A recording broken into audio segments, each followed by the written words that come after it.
หน้าสว่างดีเลยนะครับและที่เห็นอยู่ตอนนี้เนี่ยรถติดฟิล์มมาแล้วด้วยนะครับระบบไฟสูงอัตโนมัติติดขึ้นมาให้ได้เห็นแป๊บหนึ่งนะครับเมื่อกี้เนี่ยมันจะต้องติดขึ้นมาเฉพาะเวลาที่ไม่มีรถอยู่ด้านหน้า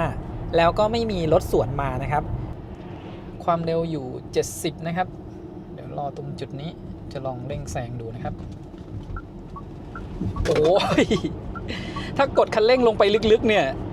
มันไวมากเลยนะครับถึงแม้จะอยู่ในโหมดมาตรฐานนะครับไม่ต้องใช้โหมดสปอร์ตเลยแหละผมยกเท้าออกจากคันเร่งแล้วนะครับพอความเร็วลดลงมาเหลือ3จะค่อยๆเพิ่มกลับขึ้นมานะครับ4ขึ้นอยู่กับเนินด้วยนะครับถ้าไม่ได้ชันมากเนี่ยความเร็วก็อาจจะเพิ่มขึ้นไปมากกว่านี้แล้วถ้าผมลองเหยียบเบรกนะครับความเร็วเป็น0ยกเท้าออกจากคันเร่งรถหยุดอยู่กับที่แป๊บหนึ่งแล้วก็เคลื่อนที่ออกไปข้างหน้าให้เรานะครับก็จะเป็นระบบ Hill Start Assist นะครับไหลขึ้นไปเลยออโต้โฮไม่ต้องเปิดด้วยนะครับทำสำเร็จนะครับกับภารกิจเชียงใหม่กรุงเทพไม่ต้องแวะชาร์จกับ Zeekr 7X รุ่น Long Range และที่สำคัญขับจนถึงระยะทาง700กิโลเมตรแบตเตอรี่ยังเหลืออีก 2% นะครับสวัสดีครับอยู่กับผมก๊อฟ CG Go นะครับวันนี้เราอยู่กันบน Zeekr 7X รุ่น Long Range จะขับจากกรุงเทพไปเชียงใหม่นะครับวันนี้เริ่มออกเดินทางจากเซ็นทรัลเวิลด์มีเปิดสถานีชาร์จ Zeekr Power 400 กิโลวัตต์นะครับก็มาร่วมงานเปิดในช่วงเช้านี้ก่อนแล้วก็เดินทางไปเชียงใหม่วันนี้เลยนะครับที่นี่เนี่ยจะมีหัวชาร์จอยู่ทั้งหมด4หัวชาร์จนะครับเป็น DC 2หัวชาร์จกำลังไฟสูงสุด400กิโลวัตต์ถ้าชาร์จ2คันก็คือแชร์กำลังไฟกันแล้วก็มี AC 22กิโลวัตต์ให้อีก2หัวชาร์จนะครับใครผ่านมาแถวนี้แวะมาชาร์จฟรีกันดูได้เลยนะครับทดสอบกำลังไฟในการชาร์จวันนี้ที่ทดสอบชาร์จไปนะครับ Zeekr 7X รุ่น Standard จากแบตเตอรี่ 21% ถึง 100% ไม่ถึง17นาทีนะครับแล้วก็คันนี้เอง Zeekr 7X รุ่น Long Range ชาร์จจากแบตเตอรี่ 20% ถึง 100% เนี่ยไม่ถึงครึ่งชั่วโมงนะครับเร็วมากเลยระหว่างที่ชาร์จเนี่ยพอดีผมไม่ได้อยู่ที่รถนะครับทางทีมงานเนี่ยเอาไปชาร์จให้สำหรับ 7X เนี่ยชาร์จเร็วกันทุกรุ่นเลยนะครับยิ่งรุ่น Standard เนี่ยไม่ถึง20นาทีนี่คือแบตเต็ม 100% แล้วนะครับตอนที่เราชาร์จเต็ม 100% เนี่ยระยะทางตรงนี้ขึ้นเป็น730กิโลเมตรนะครับถ้าตั้งให้เป็นระยะทางขับขี่แบบมาตรฐานแต่ถ้าเซตเป็นไดนามิกอย่างเช่นตอนนี้โชว์ว่า546กิโลเมตรนะครับออกเดินทางกันวันศุกร์นะครับตอนนี้บ่าย3โมง14นาทีนะครับไม่แน่ใจว่าจะพ้นรถติดนี้ออกไปได้ช่วงกี่โมงนะครับแล้วก็มาดูกันว่าจะไปถึงเชียงใหม่กี่โมงนะครับวันนี้เนี่ยออกเดินทางจากเซ็นทรัลเวิลด์แต่ผมลองกดดูแล้วนะครับผมจะวิ่งทางนี้แล้วก็เลี้ยวเข้าถนนพระราม4วนขึ้นทางด่วนระยะทางเนี่ยจะใกล้เคียงกับที่ผมออกเดินทางจากเซ็นทรัลพระราม3เลยนะครับก็เกือบ690กิโลเมตรนะครับจากกรุงเทพไปเชียงใหม่มาดูที่แผนที่นะครับถ้าเราขับใช้งานในเมืองแล้วมีตึกสูงตัวแผนที่เขาจะโชว์ขึ้นมาเป็นแบบนี้เลยนะครับแล้วก็สำหรับการนำทางกดนำทางไปที่โรงแรมที่เชียงใหม่นะครับแล้วก็กดตรงนี้ทิศทางเพื่อดูแผนที่คร่าวๆก่อนเขาก็จะเลือกเส้นทางให้เราได้ดูนะครับว่ามีกี่เส้นทางบ้างอย่างเช่นตอนนี้เนี่ยเขาคำนวณมาแล้วเส้นทางที่จะพาวิ่งไปตอนนี้แบตเตอรี่มันไม่พอนะครับเขาให้เราไปแวะชาร์จ18นาทีดูจากตำแหน่งแล้วเนี่ยก็เลยตากไปสักนิดนึงนะครับระยะทางประมาณ426กิโลเมตรให้แวะชาร์จ18นาทีจนแบตเตอรี่ 63% ขับไปถึงที่เชียงใหม่แบตเตอรี่จะเหลือ 15% นะครับแล้วก็เราสามารถเซตค่าเกี่ยวกับแผนที่ได้ตรงนี้นะครับหลีกเลี่ยงทางหลวงหลีกเลี่ยงพวกทางด่วนนะครับแล้วก็มีการเลือกแอปพลิเคชันด้วยนะครับว่าจะให้หาสถานีชาร์จของแบรนด์ไหนบ้างนะครับอย่างเช่นตอนนี้ก็มี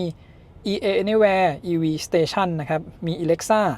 สามารถกดจัดการตรงนี้เพื่อเข้าไปเลือกสถานีชาร์จได้นะครับแล้วก็ค่าต่างๆเนี่ยสามารถเซตได้นะครับอย่างเช่นตอนนี้เราเซตว่าให้ไปถึงปลายทางแบตเตอรี่เหลือ 15% ก็คือสามารถเลือกได้เลยนะครับเราอาจจะปรับขึ้นมาเป็น20หรือ 30% ก็ได้ถ้าจะเผื่อไว้ก็จะมีผลในตรงนี้นะครับอย่างเช่นตรงนี้เนี่ยเขาบอกว่าเราไปถึงที่มูสแบตเตอรี่จะเหลือ 15% เขาเลยให้เราแวะชาร์จระหว่างทาง18นาทีแต่ตรงนี้เนี่ยก็ขึ้นอยู่กับสภาพการจราจรรวมถึงความเร็วที่เราใช้ด้วยนะครับมันก็ดีอย่างหนึ่งตรงที่ว่าถ้าเราขับเร็วขึ้นนะครับการคำนวณเปอร์เซ็นต์เนี่ยมันเป็นแบบไดนามิก ถ้าเหลือเปอร์เซ็นต์แบตน้อยลงเขาก็จะคำนวณให้เราใหม่ว่าอาจจะต้องแวะชาร์จนานขึ้นหรืออย่างน้อยเนี่ยมันทำให้เราพอจะรู้ได้นะครับว่าเราขับไปถึงปลายทางเนี่ยแบตเตอรี่จะเหลือกี่เปอร์เซ็นต์แบบนี้เนี่ยดีเลยนะครับสำหรับรถไฟฟ้าที่ให้แผนที่แล้วก็บอกเปอร์เซ็นต์มา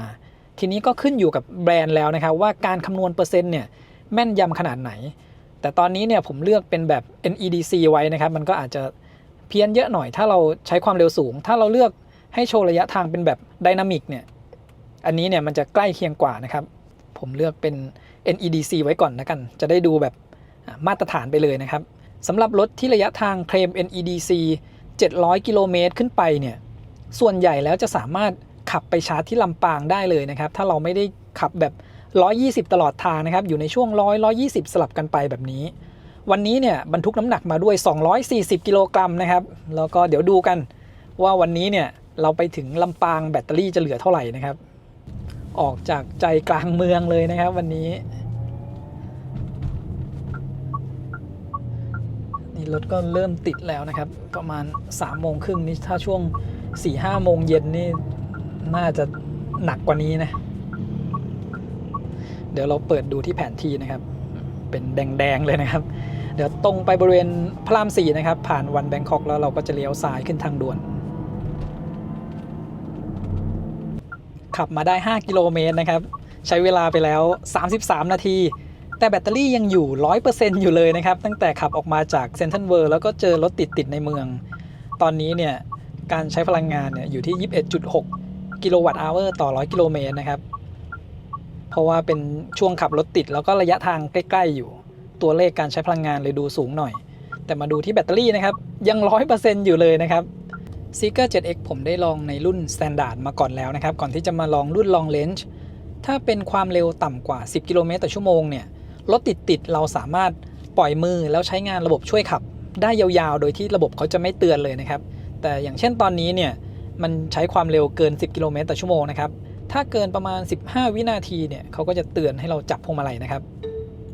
เตือนให้จับพวงมาลัยแล้วเราก็แค่วางมือไว้นะครับรถติดเนี่ยเขาก็คอยควบคุมความเร็วให้สัมพันธ์กับคันหน้าแล้วก็ควบคุมให้รถอยู่กลางเลนนะครับไปแบบนี้เรื่อยๆเลยช่วงขับรถติดบนทางด่วนนะครับแต่ถ้าเป็นการขับนอกทางด่วนนะครับด้านล่างเนี่ยแล้วมีมอเตอร์ไซค์เยอะๆถ้าหากมีมอเตอร์ไซค์วิ่งขนาบข้างเนี่ยรถเขาจะค่อยๆชะลอนะครับคือเขาจะคอยระวังซ้ายขวาเนี่ยแล้วก็จะเว้นระยะห่างจากคันหน้านะครับก็สถานการณ์ที่เหมาะกับการใช้งานเนี่ยก็จะเป็นช่วงที่รถติดแต่ว่ามอเตอร์ไซค์ไม่เยอะนะครับถ้ามีมอเตอร์ไซค์เยอะเนี่ยเขาจะคอยคำนวณให้ไม่ชิดกับมอเตอร์ไซค์เกินไปนะครับ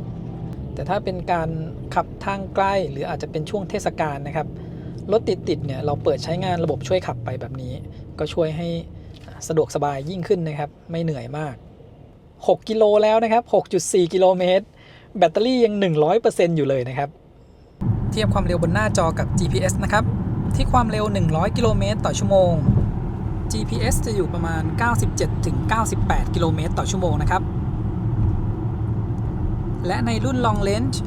มี Head Up Display ด้วยนะครับให้ดูข้อมูลบน Head Up Display ผมกดนำทางอยู่ด้วยนะครับก็จะมีแผนที่อยู่ทางด้านขวาแล้วก็ความเร็วอยู่ทางด้านซ้ายนะครับตรงกลางเนี่ยมีรูปจำลองรถรอบๆคันให้เราดูด้วยนะครับเหมือนกับจอด้านหน้าคนขับตรงนี้เลยนะครับเพิ่งขับลงโทเวย์มานะครับเจอแบบรถติดเลยแล้วก็ระยะทางที่ขับมาตอนนี้นะครับ39 กิโลเมตรค่าเฉลี่ยการใช้พลังงานอยู่ที่ 16.6 กิโลวัตต์อเวอร์ต่อ100 กิโลเมตรแบตเตอรี่เหลือ 95% นะครับเท่าที่ดูเนี่ยตอนนี้แบตเตอรี่ 1% วิ่งได้ระยะทาง7 กิโลเมตรเลยทีเดียวความเร็วช่วงบนโทเวย์เนี่ยใช้ความเร็วอยู่ไม่เกิน100 กิโลเมตรต่อชั่วโมงนะครับนี่ขนาดรวมช่วงรถติดช่วงแรกเข้าไปด้วยแล้วนะแล้วก็สำหรับทริปบริเวณหน้าจอกลางนะครับเขาจะมีพลังงานไดนามิกแล้วก็พลังงานคงที่ตัวพลังงานคงที่เนี่ยเขาจะนับเวลาที่รถจอดสนิทอยู่กับที่นะครับเราเปิดแอร์ใช้พลังงานเนี่ยการใช้พลังงานจะมาขึ้นอยู่ที่ตรงนี้ส่วนพลังงานไดนามิกเนี่ยขณะที่รถกำลังวิ่งอยู่นะครับทั้งใช้แอร์ทั้งใช้ในระบบขับเคลื่อนก็จะมาขึ้นอยู่ตรงพลังงานไดนามิกนะครับแล้วก็การใช้พลังงานทั้งหมดก็จะเอาทั้ง2ตัวเนี่ยรวมกันนะครับส่วนค่าเฉลี่ยการใช้พลังงานบนหน้าจอของคนขับตรงนี้เนี่ย เขาเป็นการคำนวณค่าเฉลี่ยเฉพาะพลังงานไดนามิกนะครับถ้าเราจะดูค่าเฉลี่ยการใช้พลังงานรวมเนี่ยเราจะต้องเอาตรงนี้นะครับการใช้พลังงานทั้งหมดหารกับระยะทางแล้วก็คูณ100นะครับก็จะได้ค่าเฉลี่ยการใช้พลังงานต่อ100กิโลเมตรที่เป็นแบบรวมทั้งหมดแล้วนะครับถ้าเป็นรถติดแบบนี้นะครับเคลื่อนที่ไปเรื่อยๆเนี่ยเราเปิดใช้งานระบบช่วยขับรถคันนี้เนี่ยระบบช่วยขับทำงานได้โอเคเลยนะครับเวลาที่มีรถแทรกเข้ามาข้างหน้าเนี่ยเขาก็ไม่ได้เบรกแบบหัวทิ่มนะครับแล้วก็จะมีระบบเปลี่ยนเลนอัตโนมัติในส่วนของระบบเปลี่ยนเลนอัตโนมัติเนี่ยเราจะต้องสังเกตดูสัญลักษณ์บนหน้าจอด้วยถ้ามันมีลูกศรชี้ซ้ายหรือขวาอันนั้นถึงบอกว่าสามารถใช้งานระบบเปลี่ยนเลนอัตโนมัติได้นะครับแต่ถ้ายังไม่มีสัญลักษณ์ขึ้นมาเนี่ยถ้าเรากดเปิดไฟเลี้ยว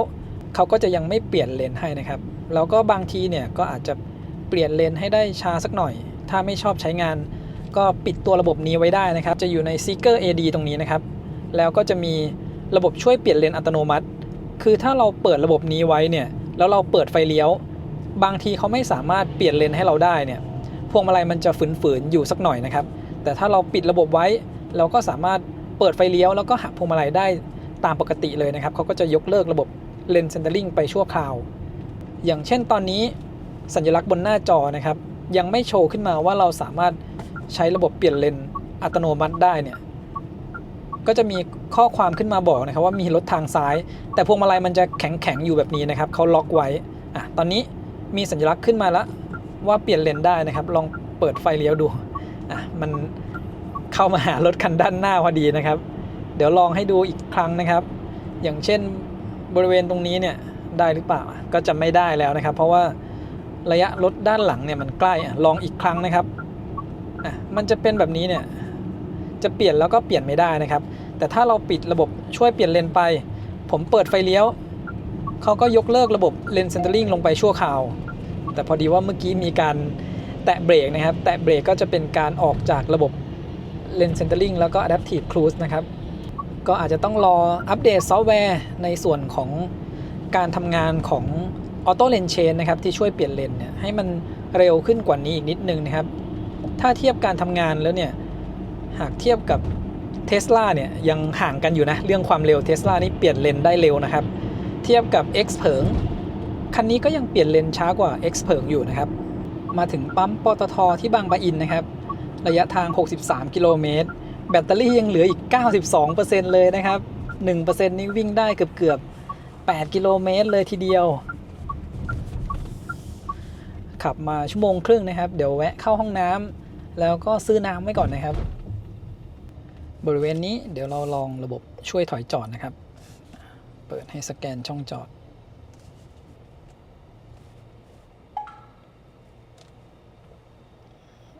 เลือกเป็นช่องจอดตรงนี้นะครับ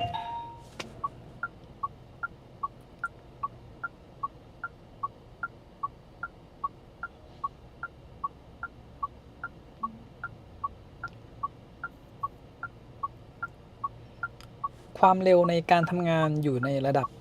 กลางๆนะครับไม่ได้เร็วมาก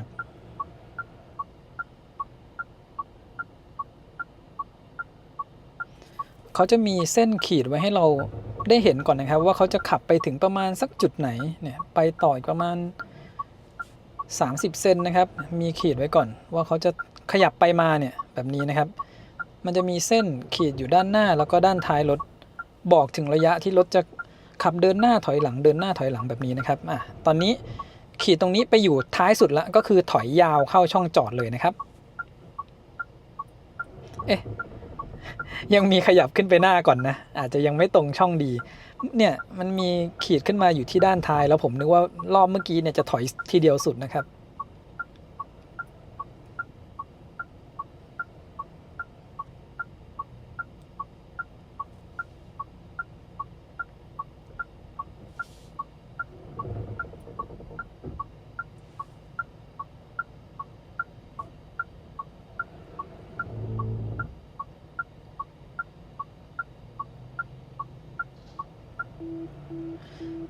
เขาเดินหน้าถอยหลังเยอะไปนิดนึงนะ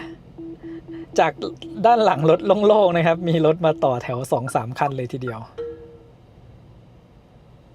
จอดเสร็จเรียบร้อยนะครับขอดูเส้นหน่อยนิดนึงก็ ขนานเส้นดีอยู่นะบริเวณนี้เนี่ย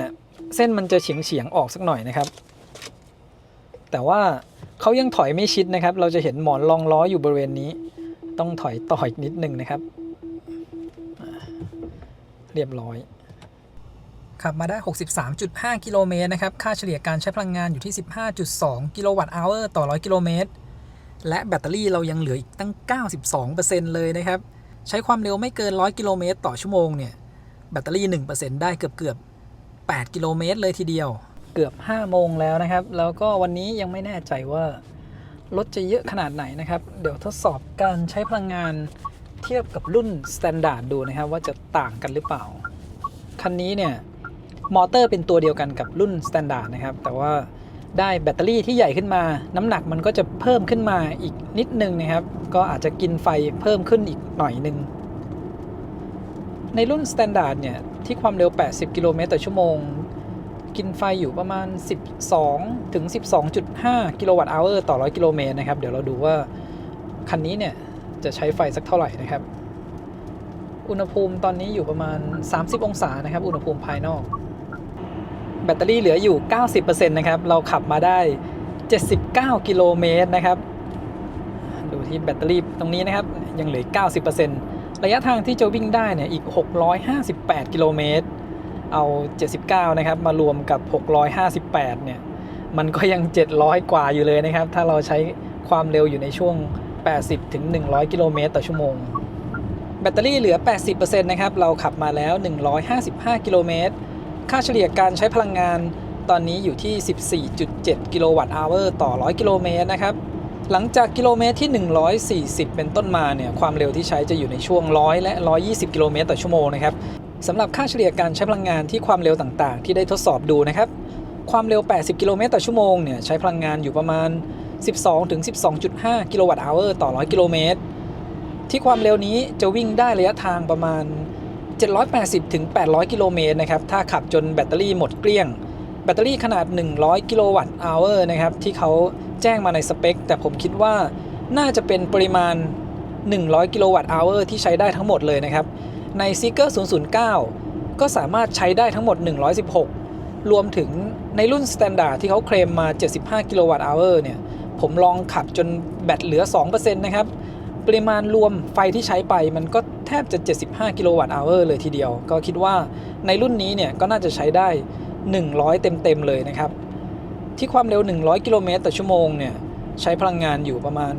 15 กิโลวัตต์อเวอร์ต่อ100กิโลเมตรระยะทางที่วิ่งได้ก็จะอยู่ประมาณ600กว่ากิโลเมตรนะครับสำหรับความเร็ว100กิโลเมตรต่อชั่วโมง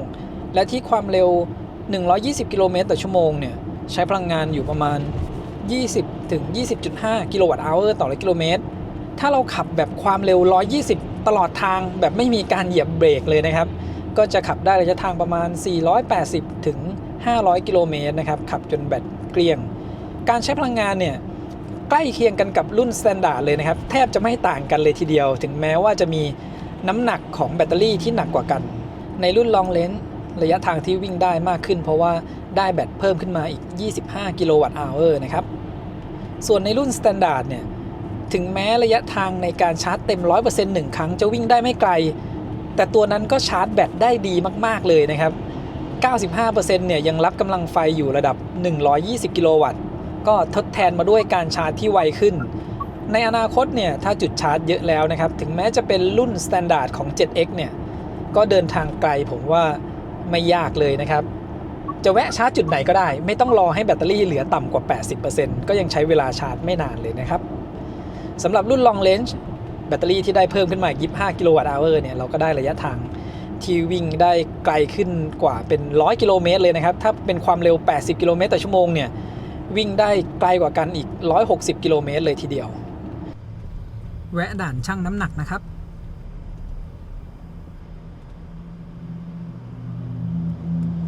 น้ำหนักรวม 2,650 กิโลกรัมน้ำหนักมากกว่ารุ่น Standard อยู่แค่30กิโลกรัมเองนะครับที่บรรทุกมาวันนี้เนี่ยก็เหมือนกันหมดเลยนะตอนนั้นรุ่น Standard 2,620 กิโลกรัมนะครับ ขับมาได้224กิโลเมตรนะครับค่าเฉลี่ยการใช้พลังงานอยู่ที่ 15.1 กิโลวัตต์อเวอร์ต่อ100กิโลเมตรแล้วก็แบตเตอรี่เหลืออยู่ 70% นะครับตอนนี้ค่าเฉลี่ยสำหรับแบตเตอรี่ 1% เนี่ยยังวิ่งได้ระยะทางประมาณ7กิโลเมตรอยู่เลยนะครับเรากำลังจะถึงที่นครสวรรค์นะครับแล้วก็เดี๋ยวจะเลี้ยวออกทางเลี่ยงเมืองไปนะครับ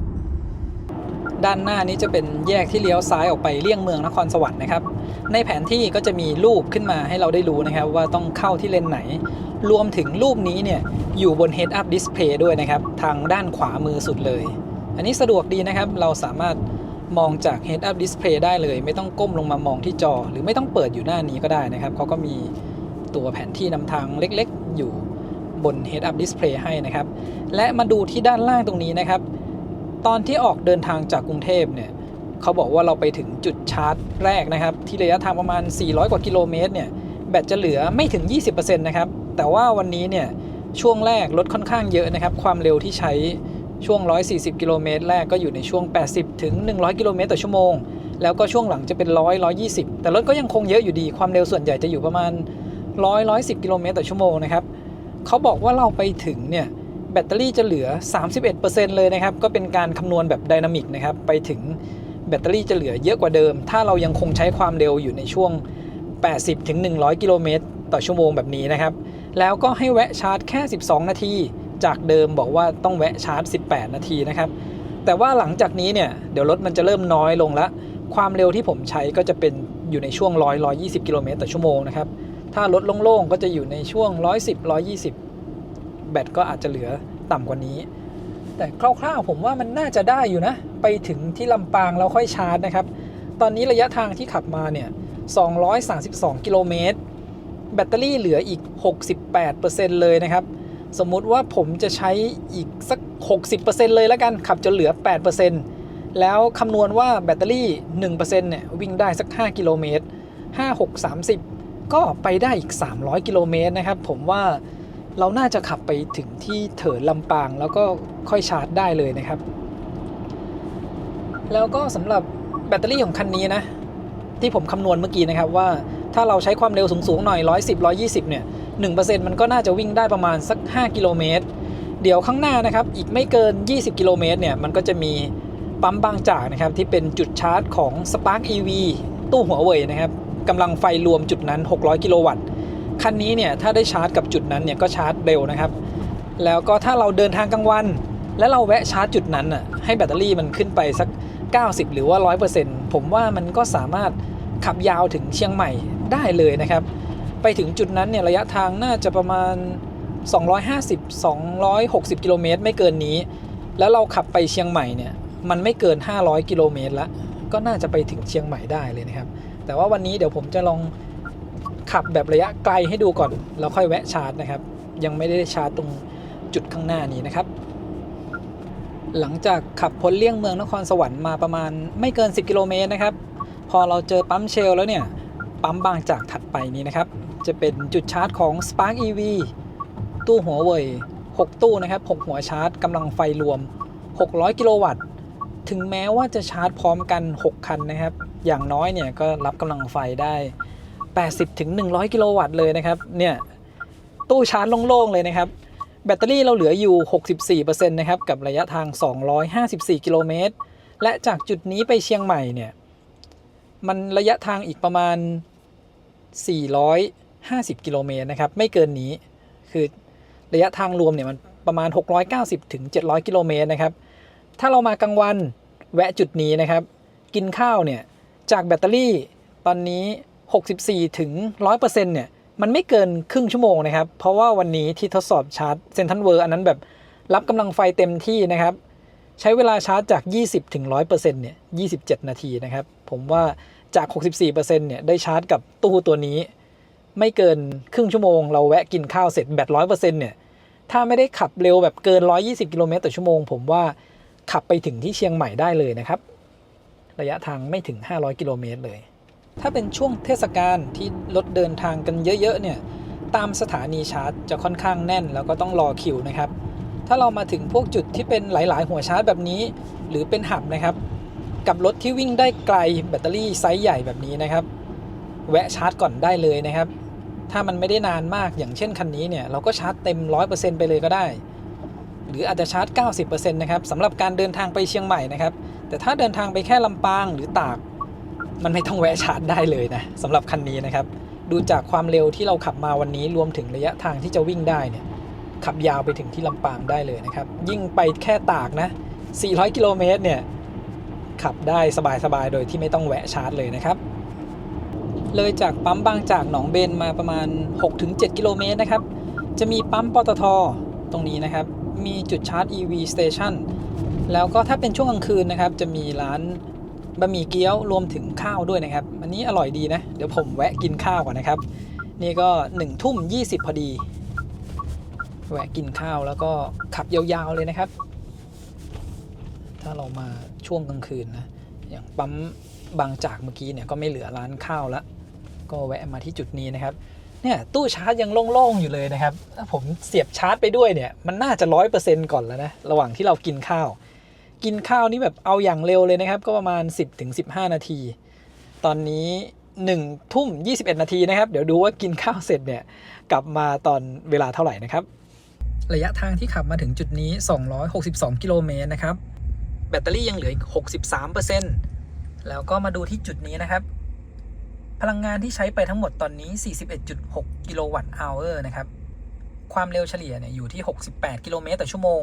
เพราะว่าเราขับรถติดตั้งแต่ในเมืองนะครับพอมันเฉลี่ยรวมมาแล้วเนี่ยความเร็วมันก็ต่ำลงนะครับแต่ถ้าเป็นด้านบนตรงนี้ที่ผมรีเซ็ตระหว่างทดสอบการใช้พลังงานนะครับความเร็วเฉลี่ยก็จะอยู่ประมาณ78 กิโลเมตรต่อชั่วโมงกินข้าวเสร็จแล้วนะครับตู้ชาร์จยังคงว่างอยู่แล้วก็ใช้เวลาไปทั้งหมด20 นาทีเลยนะครับตั้งแต่จอดลงไปกินข้าวเสร็จแล้วก็ไปห้องน้ำนะครับแล้วก็ซื้อน้ำที่เซเว่นคือถ้าเสียบชาร์จไว้เนี่ยผมว่าแบตเตอรี่ต้องมีสัก 90% เป็นขั้นต่ำแล้วนะครับตอนนี้เนี่ยเพราะว่าถึงแม้จะเป็นตู้120 กิโลวัตต์แต่ถ้าเราชาร์จคันเดียวเนี่ยมันก็รับได้เต็มเลยนะครับไม่มีใครมาชาร์จเลยนะตลอดเวลา20 นาทีที่ผ่านมาระหว่างกินข้าวนี้นะครับวันนี้ที่ผมดูพยากรณ์อากาศมานะครับถ้าไปถึงลำปางเนี่ย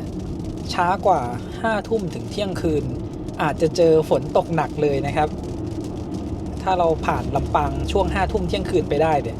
ก็จะดีเพราะว่าทางเชียงใหม่ฝนจะยังไม่ตกนะครับฝนจะมาแถวลำปางเป็นช่วงที่พายุเข้ามาพอดีเลยนะครับวันนี้วันที่7 พฤศจิกายนนะครับลองจับเวลา stop and go นะครับจริงๆแล้วผมเคยจับเวลาในรุ่น standard แล้วแหละคือมันสามารถจอดติดไฟแดงได้แบบนานๆเลยนะครับพอกลายเป็นไฟเขียวแล้วเนี่ยถึงแม้จะผ่านไปเป็นนาทีนะครับระบบ stop and go ก็ยังทำงานได้นะครับอันนี้ผมลองจับเวลาให้ดูอีกครั้งหนึ่งนะครับแต่ผมคิดว่าไฟแดงนี้น่าจะไม่ถึง1 นาทีแล้วนะเพราะว่ามันแดงก่อนที่ผมจะขับเข้ามาถึงจุดนี้สักแป๊บหนึ่งแล้วนะครับยิ่งถ้าเป็นช่วงรถติดๆนะครับที่ผมบอกไปเนี่ยขับช่วงในเมืองนะความเร็วต่ำกว่า10 กิโลเมตรต่อชั่วโมงเนี่ยใช้ระบบช่วยขับไปแบบนี้ได้เรื่อยๆโดยที่ไม่ต้องจับพวงมาลัยก็ได้นะครับเนี่ย38 วินาทีนะครับรถเขาก็เคลื่อนที่ออกไปให้เองเลยโดยที่เราไม่ต้องแตะคันเร่งไม่ต้องจับพวงมาลัยเลยนะครับแล้วก็พอความเร็วขึ้นมาถึง20 กว่ากิโลเมตรต่อชั่วโมงเนี่ยจะต้องจับพวงมาลัยแล้วนะครับไม่งั้นระบบก็จะเตือนขึ้นมาหากเราปล่อยพวงมาลัยไว้เกิน15 วินาทีนะครับมาถึง EV Hub จังหวัดกำแพงเพชรแล้วนะครับระยะทาง 300.8 กิโลเมตรแบตเตอรี่ยังเหลืออีก 56% เลยนะครับแล้วก็จุดชาร์จวันนี้เนี่ยโล่งๆเลยนะครับคือถ้าเราจะไม่ได้ทดสอบดูว่าระยะทางมันวิ่งได้เท่าไหร่เนี่ยเสียบชาร์จตรงนี้ได้เลยนะครับจุดนี้180 กิโลวัตต์อันนี้ก็แวะเข้ามาทำการเช็คพอยต์นะครับกล้องรอบคันชัดดีนะครับตอนกลางคืนนี้แต่ว่าบริเวณจุดนี้ไฟสว่างด้วยนะครับแต่ผมชอบมุมกล้องตัวนี้นะครับเวลาที่เราถอยหลังเขาก็จะให้เห็นล้อคู่หลังนะครับแล้วก็เวลาใส่เกียร์เดินหน้าก็จะเห็นล้อคู่หน้านะครับเวลาที่เราถอยให้มันขนานกับเส้นช่องจอดเนี่ยมันก็ดูง่ายดี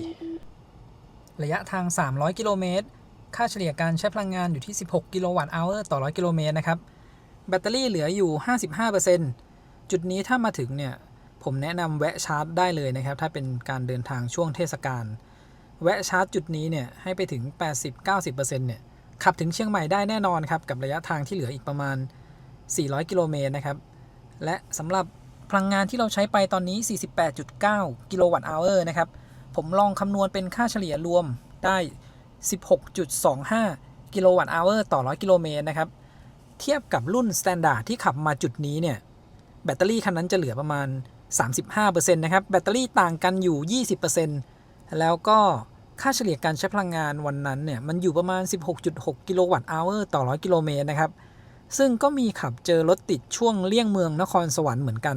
เป็นการเดินทางช่วงวันหยุดยาวนะครับแปลกใจวันนี้ก็ขับรถติดๆนะครับแล้วก็ความเร็ว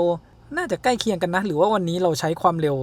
80ถึง100กิโลเมตรต่อชั่วโมงมากกว่าวันนั้นก็ไม่แน่ใจนะครับน้ำหนักที่บรรทุกมาเหมือนกันเลยนะครับคันนี้เนี่ยหนักกว่า30กิโลกรัมแต่ว่าค่าเฉลี่ยการใช้พลังงานวันนี้ทำได้ดีกว่านะครับวันนั้นอยู่ที่ 16.6 ส่วนวันนี้อยู่ที่ 16.2 นะครับสำหรับค่าเฉลี่ยการใช้พลังงานรวมนะครับดูเหมือนว่าฝนจะตามผมมาเรื่อยๆนะพอขับไปสักหน่อยเนี่ยฝนก็หยุดนะครับแล้วก็พอจอดเนี่ยฝนก็ตกนะครับจากจุดนี้เนี่ยผมรีเซ็ตทริป1นะครับเพราะว่ามีการรีเซ็ตระหว่างที่ทดสอบการใช้พลังงานก็เลยเลือกที่จะมารีเซ็ตตรงนี้อีกทีหนึ่งแล้วเดี๋ยวเราดูค่าเฉลี่ยการใช้พลังงานช่วงประมาณสัก400กิโลเมตรนะครับไม่เกิน400กิโลเมตรจากจุดนี้ถึงเชียงใหม่นะครับแล้วก็ค่าเฉลี่ยการใช้พลังงานรวมทั้งหมดเนี่ยเดี๋ยวเราดูที่ทริป2นะครับแต่เดี๋ยวช่วงที่ชาร์จเนี่ยผมอาจจะต้องถ่ายเก็บไว้ก่อนเผื่อว่ามันรีเซ็ตไปนะครับแล้วเราค่อยไปคำนวณค่าเฉลี่ยการใช้พลังงานรวมเมื่อถึงที่จังหวัดเชียงใหม่นะครับเวลาขับเดินทางไกลต่างจังหวัดนะครับแนะนำโหลดแอปพวกสถานีชาร์จเตรียมไว้ให้หมดเลยนะครับ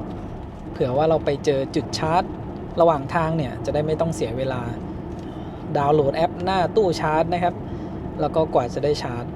แอปหลักๆระหว่างการเดินทางต่างจังหวัดนะครับอย่างเช่นสายเหนือเนี่ยก็พวก Alexa นะครับ PEA Vota EV Station นะครับแล้วก็ล่าสุดนะครับ Spark EV สำหรับสายเหนือเลยนะครับมีตู้แรงๆเปิดเพิ่มเยอะเลยนะครับทั้ง180กิโลวัตต์240กิโลวัตต์แล้วก็600กิโลวัตต์ที่ผมพาแวะเข้าไปดูนะครับรวมถึงอีกแอปหนึ่งนะครับ One Charge เนี่ยเราอาจจะเอาไปไว้ใช้ที่จังหวัดเชียงใหม่นะครับถ้าเดินทางไปเชียงใหม่จุดชาร์จที่เป็นตู้ของหัวเว่ยเปิดให้ใช้งานนะครับอยู่ที่เชียงใหม่อีกประมาณสัก 2-3 จุดเลยนะครับสำหรับแอป One Charge แบตเตอรี่เหลืออยู่ 50% นะครับเราขับมาแล้ว327กิโลเมตรถ้าเราขับคล้ายๆกับช่วงแรกที่เราขับมานะครับใช้ความเร็วใกล้เคียงกันกับสัก200กว่ากิโลเมตรแรกที่ผ่านมาเนี่ยระยะทาง600กิโลเมตรเนี่ยทำได้ไม่ยากเลยนะครับแต่ขับไปอาจจะเหลือแบตเตอรี่สักประมาณ 5% สำหรับระยะทาง600กิโลเมตรนะครับแต่คันนี้เนี่ยผมว่าระยะสำหรับการใช้งานถ้าเราขับสักความเร็ว120นะครับก็อยู่สักประมาณ500กิโลเมตรแหละแล้วก็แวะชาร์จนะครับตอนนี้เนี่ยแบตเตอรี่เหลือ 50% ใช่ไหมครับถ้าผมคำนวณแบบกลางๆนะเอาสักใช้อีก 40% นะครับแล้วก็แบต 1% วิ่งได้สัก5กิโลเมตรเนี่ยก็จะขับได้ประมาณสัก500กิโลเมตร520กิโลเมตรนะครับและแบตเตอรี่เหลือประมาณ 10% แต่วันนี้เนี่ยเราบรรทุกน้ำหนักมาเหมือนนั่งเต็มคันแล้วก็ขับขึ้นทางเหนือด้วยนะครับมันก็จะเริ่มกินไฟขึ้นเรื่อยๆยิ่งพ้นจากตากไปแล้วเนี่ยจะเป็นการขับขึ้นพวกเขาขึ้นเนินนะครับก็จะกินไฟขึ้นไปอีกมาดูที่โหมดการขับขี่นะครับโหมดการขับขี่มีมาทั้งหมด3โหมดหลักนะครับนุ่มนวลมาตรฐานแล้วก็สปอร์ตและจะมีอีก1โหมดนะครับก็คือโหมดหิมะที่ต้องเลื่อนลงมาด้านล่างเพื่อเปิดการใช้งานนะครับสำหรับการเปลี่ยนโหมดเนี่ยนอกจากกดเมนูบนหน้าจอก็จะมีปุ่มโหมดตรงนี้นะครับถ้ากดลงจะเป็นการเลื่อนโหมดมาทางด้านขวานะครับแล้วก็ถ้าดันขึ้นจะเป็นการเลื่อนถอยหลังนะครับกดที่ตรงนี้ก็ได้หรือว่าจะเซตเป็นปุ่มลัดที่พวงมาลัยนะครับวงกลมด้านขวาบนเนี่ยตรงนี้สามารถเซตให้เปลี่ยนโหมดได้นะครับผมจะกดเปลี่ยนโหมดให้ดูมันก็จะไล่ไปเรื่อยๆนะครับมาทางขวาแล้วก็วนมาใหม่มาลองดูในโหมดนุ่มนวลดูก่อนนะครับพอเรากดเปลี่ยนมาในโหมดนุ่มนวลจะรู้สึกว่ารถเนี่ยอืดๆขึ้นมานิดนึงแค่นิดนึงนะครับที่เท้าเรารู้สึกขึ้นมาได้จะต้องแบบกดลงไปลึกอีกนิดนึงแล้วก็ลองเร่งแซงตรงนี้นะครับถึงแม้จะเป็นโหมดนุ่มนวลนะครับถ้ากดคันเร่งลงไปแบบลึกๆเนี่ยกำลังก็มาเรื่อยๆเลยนะครับไม่ได้รู้สึกว่ามันช้าเลยนะ แค่เขาเซตการตอบสนองให้มันช้าลงนิดนึงนะครับจากโหมดมาตรฐานคราวนี้ลองดูโหมดมาตรฐานนะครับความเร็วเท่าเดิมนะครับประมาณ90 100แล้วก็กดเร่งความเร็วโอ้โหโหมดมาตรฐานเนี่ยน่าเชิดขึ้นไปนิดนึงเลยนะครับนี่ขนาดว่าบรรทุกน้ำหนักมา240กิโลกรัมนะครับแล้วก็มาดูในโหมดสปอร์ตนะครับในโหมดสปอร์ตที่ความเร็วใกล้เคียงเดิมประมาณใกล้ๆ100นะครับกดคันเร่งลงไปโอ้โหอันนี้เนี่ยเวลาเร่งแซงนี่แบบน่าจะทันใจมากๆเลยนะครับจริงๆแล้วเนี่ยแค่ในโหมดมาตรฐานถ้าเรากดลงไปสุดผมว่ามันก็เหลือแล้วนะนี่พอใช้งานโหมดสปอร์ตเนี่ยก็ตอบสนองได้ไวขึ้นมากนะครับถัดมาด้านล่างจะเป็นการรีเจนนะครับรถคันนี้เนี่ยผมว่าเขาเซตการรีเจนมาค่อนข้างสูงนะครับแม้จะเป็นโหมดมาตรฐานที่เป็นต่ำสุดของคันนี้แล้วแต่ผมว่าเขาเซตมาดีนะครับถึงแม้จะเซตให้รีเจนหนักเนี่ยมันไม่ได้เป็นรีเจนหนักแบบหัวทิ่มนะครับเหมือนว่าเราค่อยๆกดเบรกลึกลงเรื่อยๆเรามาลองดูนะครับที่ความเร็วเดี๋ยวผมเอาเป็น100 กิโลเมตรต่อชั่วโมงแล้วกันความเร็ว100 กิโลเมตรต่อชั่วโมงเนี่ยยกเท้าออกจากคันเร่งนะครับรีเจนจะอยู่ประมาณ 45% นะครับ 40-45% คราวนี้มาดูรีเจนแบบเข้มข้นนะครับก็คือหนักสุดของคันนี้ความเร็วสักประมาณ100นะครับยกเท้าจากคันเร่งรีเจนประมาณ 70% เลยนะครับก็รีเจนมากกว่ากันพอสมควรเลยแต่ผมชอบความรู้สึกในการรีเจนของคันนี้นะครับมันดูสมูทดีถึงแม้มันจะดูหนักมาหน่อยนะแต่มันไม่เป็นรีเจนแบบหน้าทิ่มนะครับทั้งเบรกและรีเจนคันนี้เซตมาดีนะครับชอบน้ำหนักในการกดเบรกรวมถึงการรีเจนของเขานะครับถัดมาด้านล่างเนี่ยจะเป็นน้ำหนักพวงมาลัยนะครับเซตได้3ระดับนุ่มนวลมาตรฐานสปอร์ตที่ใช้งานมาวันนี้ก็ใช้ทั้งมาตรฐานแล้วก็สปอร์ตสลับกันไปนะครับน้ำหนักพวงมาลัยก็โอเคดีเลยการขับทางไกลนะครับพวงมาลัยเนี่ยแม่นยำดีเลยนะครับคันนี้การขับขี่โดยรวมก็ถือว่าดีเลยนะครับแล้วก็ด้านล่างการช่วยเบรกอันนี้มันจะต้องปรับขณะที่รถหยุดนิ่งนะครับมีนุ่มนวลมาตรฐานแล้วก็สปอร์ตตอนนี้เนี่ยเลือกไว้เป็นสปอร์ตนะครับน้ำหนักเบรกนี่ดีเลยนะครับกดแป้นเบรกลงไปเนี่ยมันให้ความรู้สึกมั่นใจในการเบรกได้ดีเลยแล้วก็ด้านล่างคันนี้มีone pedalให้มาด้วยนะครับผมจะเปิดใช้งานให้ดูลองดูที่ความเร็วร้อยนะครับเราดูการรีเจนยกเท้าจากคันเร่งจะค่อยๆรีเจนแรงขึ้นเรื่อยๆนะครับรีเจนขึ้นไปสักประมาณ 80% เลยแหละก็แรงกว่ารีเจนแบบเข้มข้นนะครับแล้วก็one pedalเนี่ยมันจะเป็นการชะลอความเร็วลงไปเรื่อยๆจนถึงหยุดนิ่งเลยนะครับถ้าเป็นขับทางไกลเนี่ยผมชอบใช้งานแบบรีเจนเบาที่สุดนะครับแล้วเราก็ปิดone pedal drive ไปเลยเพราะว่าขับทางไกลเนี่ยปล่อยให้มันรถมันไหลไปเรื่อยๆนะอันนี้มันสบายกว่าแล้วก็ไปได้ไกลนะครับคือถ้าเป็นรถที่ไม่สามารถปิดone pedal drive ได้เนี่ยเราขับทางไกลเท้าเราจะต้องแตะคันเร่งอยู่ตลอดนะครับนอกจากว่าเราใช้พวกระบบช่วยขับเข้ามาช่วยทีนี้มันก็ไม่ได้ผ่อนคลายเท้าสักเท่าไหร่ถ้าเรายกเท้าออกจากคันเร่งเนี่ยมันก็กลายเป็นการชะลอความเร็วรวมถึงรีเจนนะครับแต่ผมชอบแบบ Volvo นะครับเราสามารถปิดการรีเจนได้เลยถ้าขับทางโล่งๆแบบนี้เนี่ยปล่อยรถไหลยาวๆได้เลยนะครับและถัดลงไปอีกก็จะมีออโต้โฮนะครับขับใช้งานในเมืองเนี่ยเวลารถติดพอความเร็วเป็นศูนย์ระบบออโต้โฮก็เปิดทำงานขึ้นมารถก็หยุดอยู่กับที่นะครับหรือเราจะใช้เป็นone pedal drive ก็ได้มาถึงจังหวัดตากแล้วนะครับระยะทางจากกรุงเทพ418 กิโลเมตรระยะทางจาก EV Hub 117 กิโลเมตรนะครับแบตเตอรี่เราลดลงมาเหลือ 33% จาก EV Hub ขับมานี่นะครับใช้ความเร็วอยู่ในช่วง120 กิโลเมตรต่อชั่วโมงแล้วก็ความเร็วที่ใช้ส่วนใหญ่ก็จะอยู่ประมาณ110นะครับแบตเตอรี่ 1% ยังวิ่งได้ระยะทางประมาณ5กิโลเมตรกว่าๆนะครับเราขับมา117 กิโลเมตรค่าเฉลี่ยการใช้พลังงานอยู่ที่ 18.2 กิโลวัตต์อเวอร์ต่อ100กิโลเมตรแล้วก็ใช้แบตเตอรี่ไปทั้งหมด 22% นะครับจาก55ลดลงมาเหลือ33นะครับสำหรับค่าเฉลี่ยการใช้พลังงานรวมตั้งแต่กรุงเทพจนมาถึงจุดนี้อยู่ที่ 16.6 กิโลวัตต์อเวอร์ต่อ100กิโลเมตรนะครับก็จะเริ่มเพิ่มขึ้นมาแล้วถ้าดูจากช่วง100กิโลเมตรที่ขับผ่านมาเมื่อกี้นะครับก็ขึ้นมาอยู่ที่ประมาณ18แล้วนะครับเป็นการขับขึ้นภาคเหนือแล้วก็ใช้ความเร็วสูงนะครับบรรทุกน้ำหนักมาด้วยอีก240กิโลกรัมตอนนี้เรากำลังจะขับออกจากจังหวัดตากนะครับ แล้วก็จุดชาร์จที่เขาแนะนำเนี่ยก็คือที่ปั๊มเชลดีนะครับคือผมไม่ได้ซูมดูนะแต่เขาแค่ขึ้นบอกว่าเลเวชาร์เจอร์มันก็จะเป็นจุดชาร์จที่ปั๊มเชลตากไม้งามตรงนี้นะครับเป็นตู้180กิโลวัตต์เขาบอกให้เราแวะชาร์จ13นาทีนะครับจาก31ถึง 62% แล้วก็จะขับไปถึงเชียงใหม่แบตเหลือ 15% นะครับตรงนี้เลยเนี่ยซ้ายมือวันนี้ไม่ได้แวะชาร์จที่นี่นะครับเราจะไปชาร์จกันแถวเถินพอขับเลยไปแล้วนะครับตอนนี้เนี่ยก็จะบอกว่าระยะทางที่ต้องขับไปเชียงใหม่อีก268กิโลเมตรแบตเตอรี่มันไม่พอนะครับอันนี้เขาไม่ได้หาจุดชาร์จให้เราใหม่ละอาจจะต้องกดให้เขาหาให้เพิ่มนะครับแต่จริงๆเนี่ยเราเอาไว้ดูเป็นคร่าวๆก็พอนะครับอย่างน้อยก่อนที่จะถึงจุดชาร์จเราอาจจะต้องเช็คในแอปด้วยว่าสถานีชาร์จเนี่ยมันยังใช้ได้อยู่หรือเปล่าอาจจะตู้มีปัญหาอยู่หรือว่าจุดชาร์จเนี่ยคนชาร์จเต็มเราก็หาจุดชาร์จที่ใกล้เคียงแทนนะครับอันนี้เนี่ยเอาไว้ดูแบบคร่าวๆเฉยๆนะครับพอเป็นไกด์ไลน์ได้สรุปว่าขับมาถึงตรงจุดชาร์จแรกนี้นะครับแบตเตอรี่เหลือเยอะกว่าที่ประเมินตอนแรกนะครับเพราะว่าเราใช้ความเร็วไม่ได้สูงมากช่วงขับออกจากกรุงเทพนะครับจากตอนที่เรากดนำทางเลยเนี่ยเขาบอกว่าเรามาถึงที่จุดนี้แบตเตอรี่จะเหลือ 18% นะครับผมว่าถ้าเป็นการขับใช้งานความเร็วแบบ120มาตลอดทางตั้งแต่แรกก็อาจจะเหลือประมาณ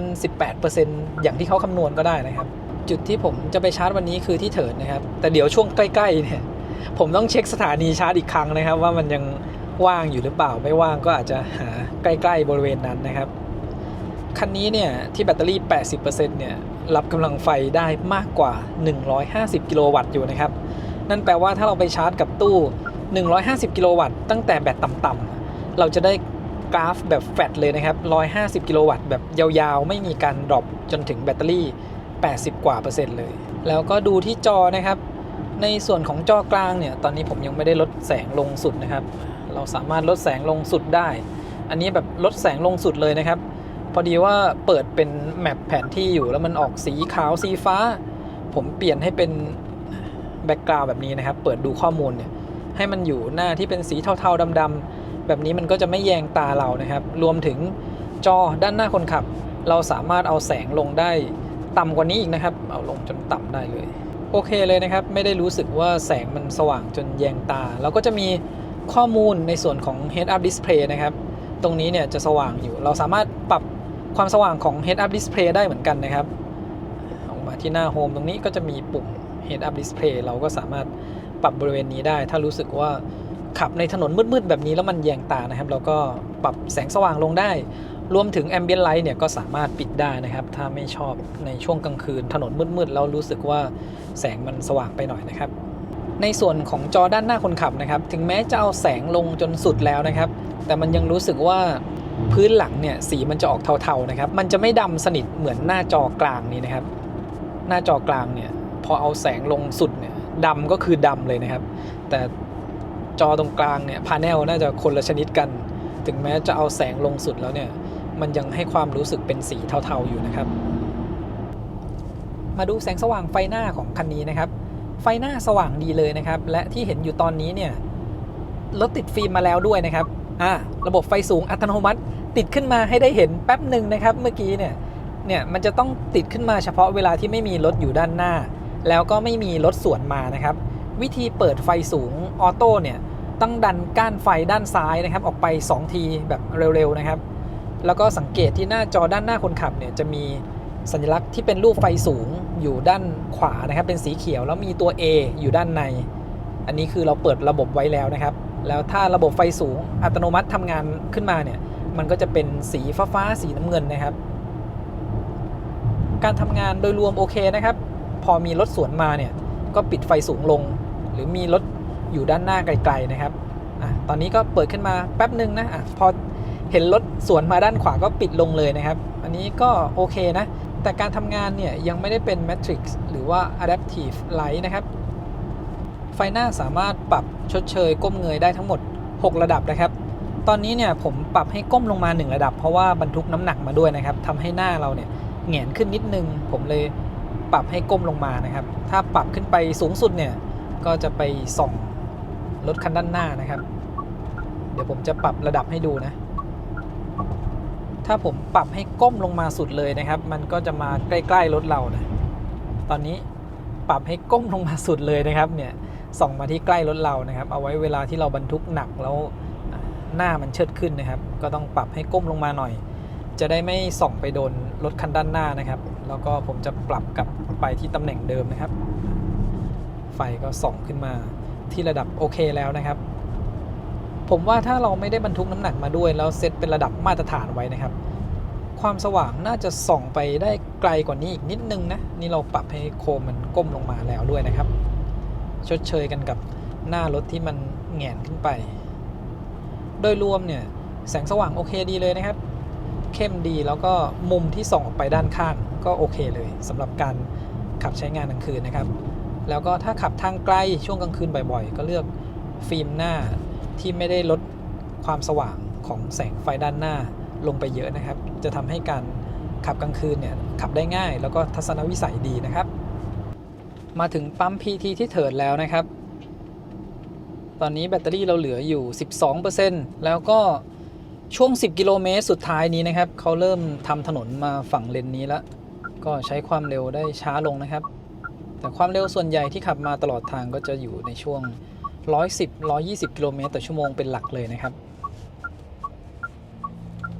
แบตเตอรี่เพิ่มขึ้นมาเป็น 13% นะครับเมื่อกี้บอกว่า 12% เนี่ยเพิ่มลดพอดีมันเป็นช่วงลงเนินมานิดหน่อยนะครับแล้วก็ที่เราขับมาจาก EV Hub นะครับทั้งหมด 209.6 กิโลเมตรความเร็วเฉลี่ยอยู่ที่ 93 กิโลเมตรต่อชั่วโมงนะครับ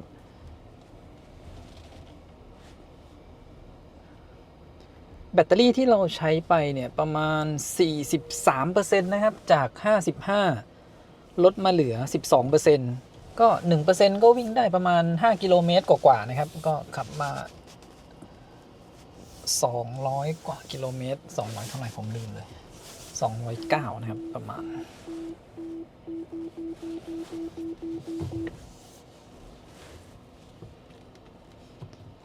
เราไม่ได้ใช้ระบบถอยจอดอัตโนมัตินะครับถอยเองก็เร็วดีตรงนี้นะครับมุมกล้องอันนี้ดูง่ายดีผมจอดชิดทางด้านซ้ายด้วยซ้ำไป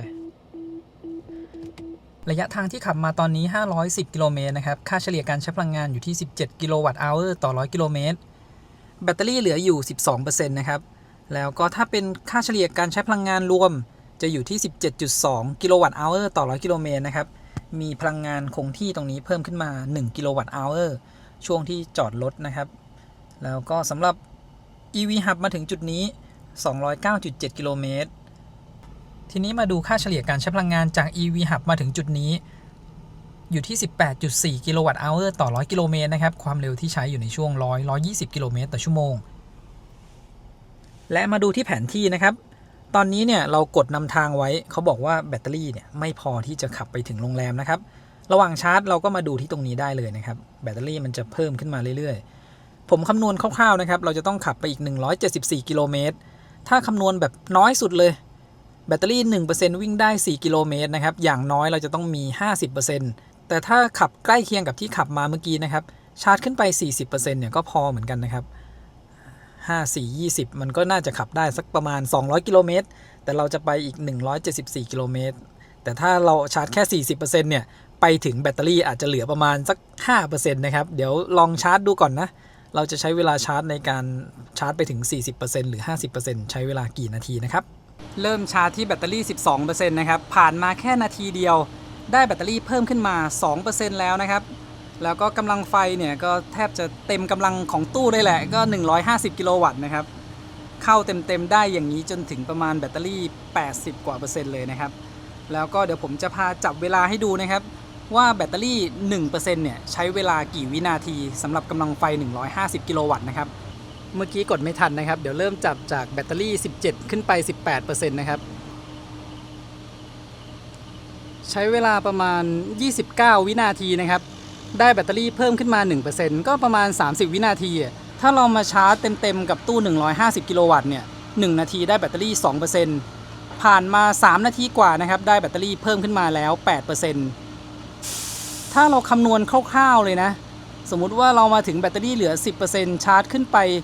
40% เนี่ยก็ใช้เวลาประมาณ 15 นาทีนะครับถ้าเราจะเผื่อขึ้นไปหน่อยก็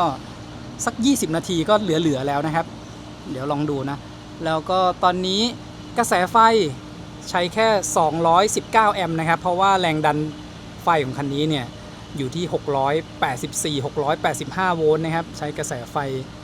น้อยกว่ารถที่เป็น400 โวลต์นะครับใช้เวลาชาร์จไป12 นาทีนะครับแบตเตอรี่เพิ่มขึ้นมาเป็น 40%เดี๋ยวผมชาร์จสัก15 นาทีดีกว่าเป็นตัวเลขสวยๆนะครับแล้วก็เผื่อแบตขึ้นไปอีกสักนิดนึงให้ขับไปถึงเชียงใหม่ได้แบบสบายใจหน่อยนะครับนี่ก็เรียกว่าใช้เวลาน้อยมากแล้วนะใช้เวลาชาร์จแค่12 นาทีซึ่งระหว่างทางที่เราแวะกินข้าวนะครับที่ผมบอกเนี่ยถ้าเสียบชาร์จไปเนี่ยมันไม่ต้องมาแวะชาร์จที่นี่ก็ได้นะครับคราวนี้มาดูแผนที่บนหน้าจอรถนะครับที่แบตเตอรี่ 42% เนี่ยเขาก็บอกว่าไปถึงปลายทางแบตเตอรี่จะเหลือ 14% แล้วนะครับถ้าเราอยากจะเผื่อไว้แบบสบาย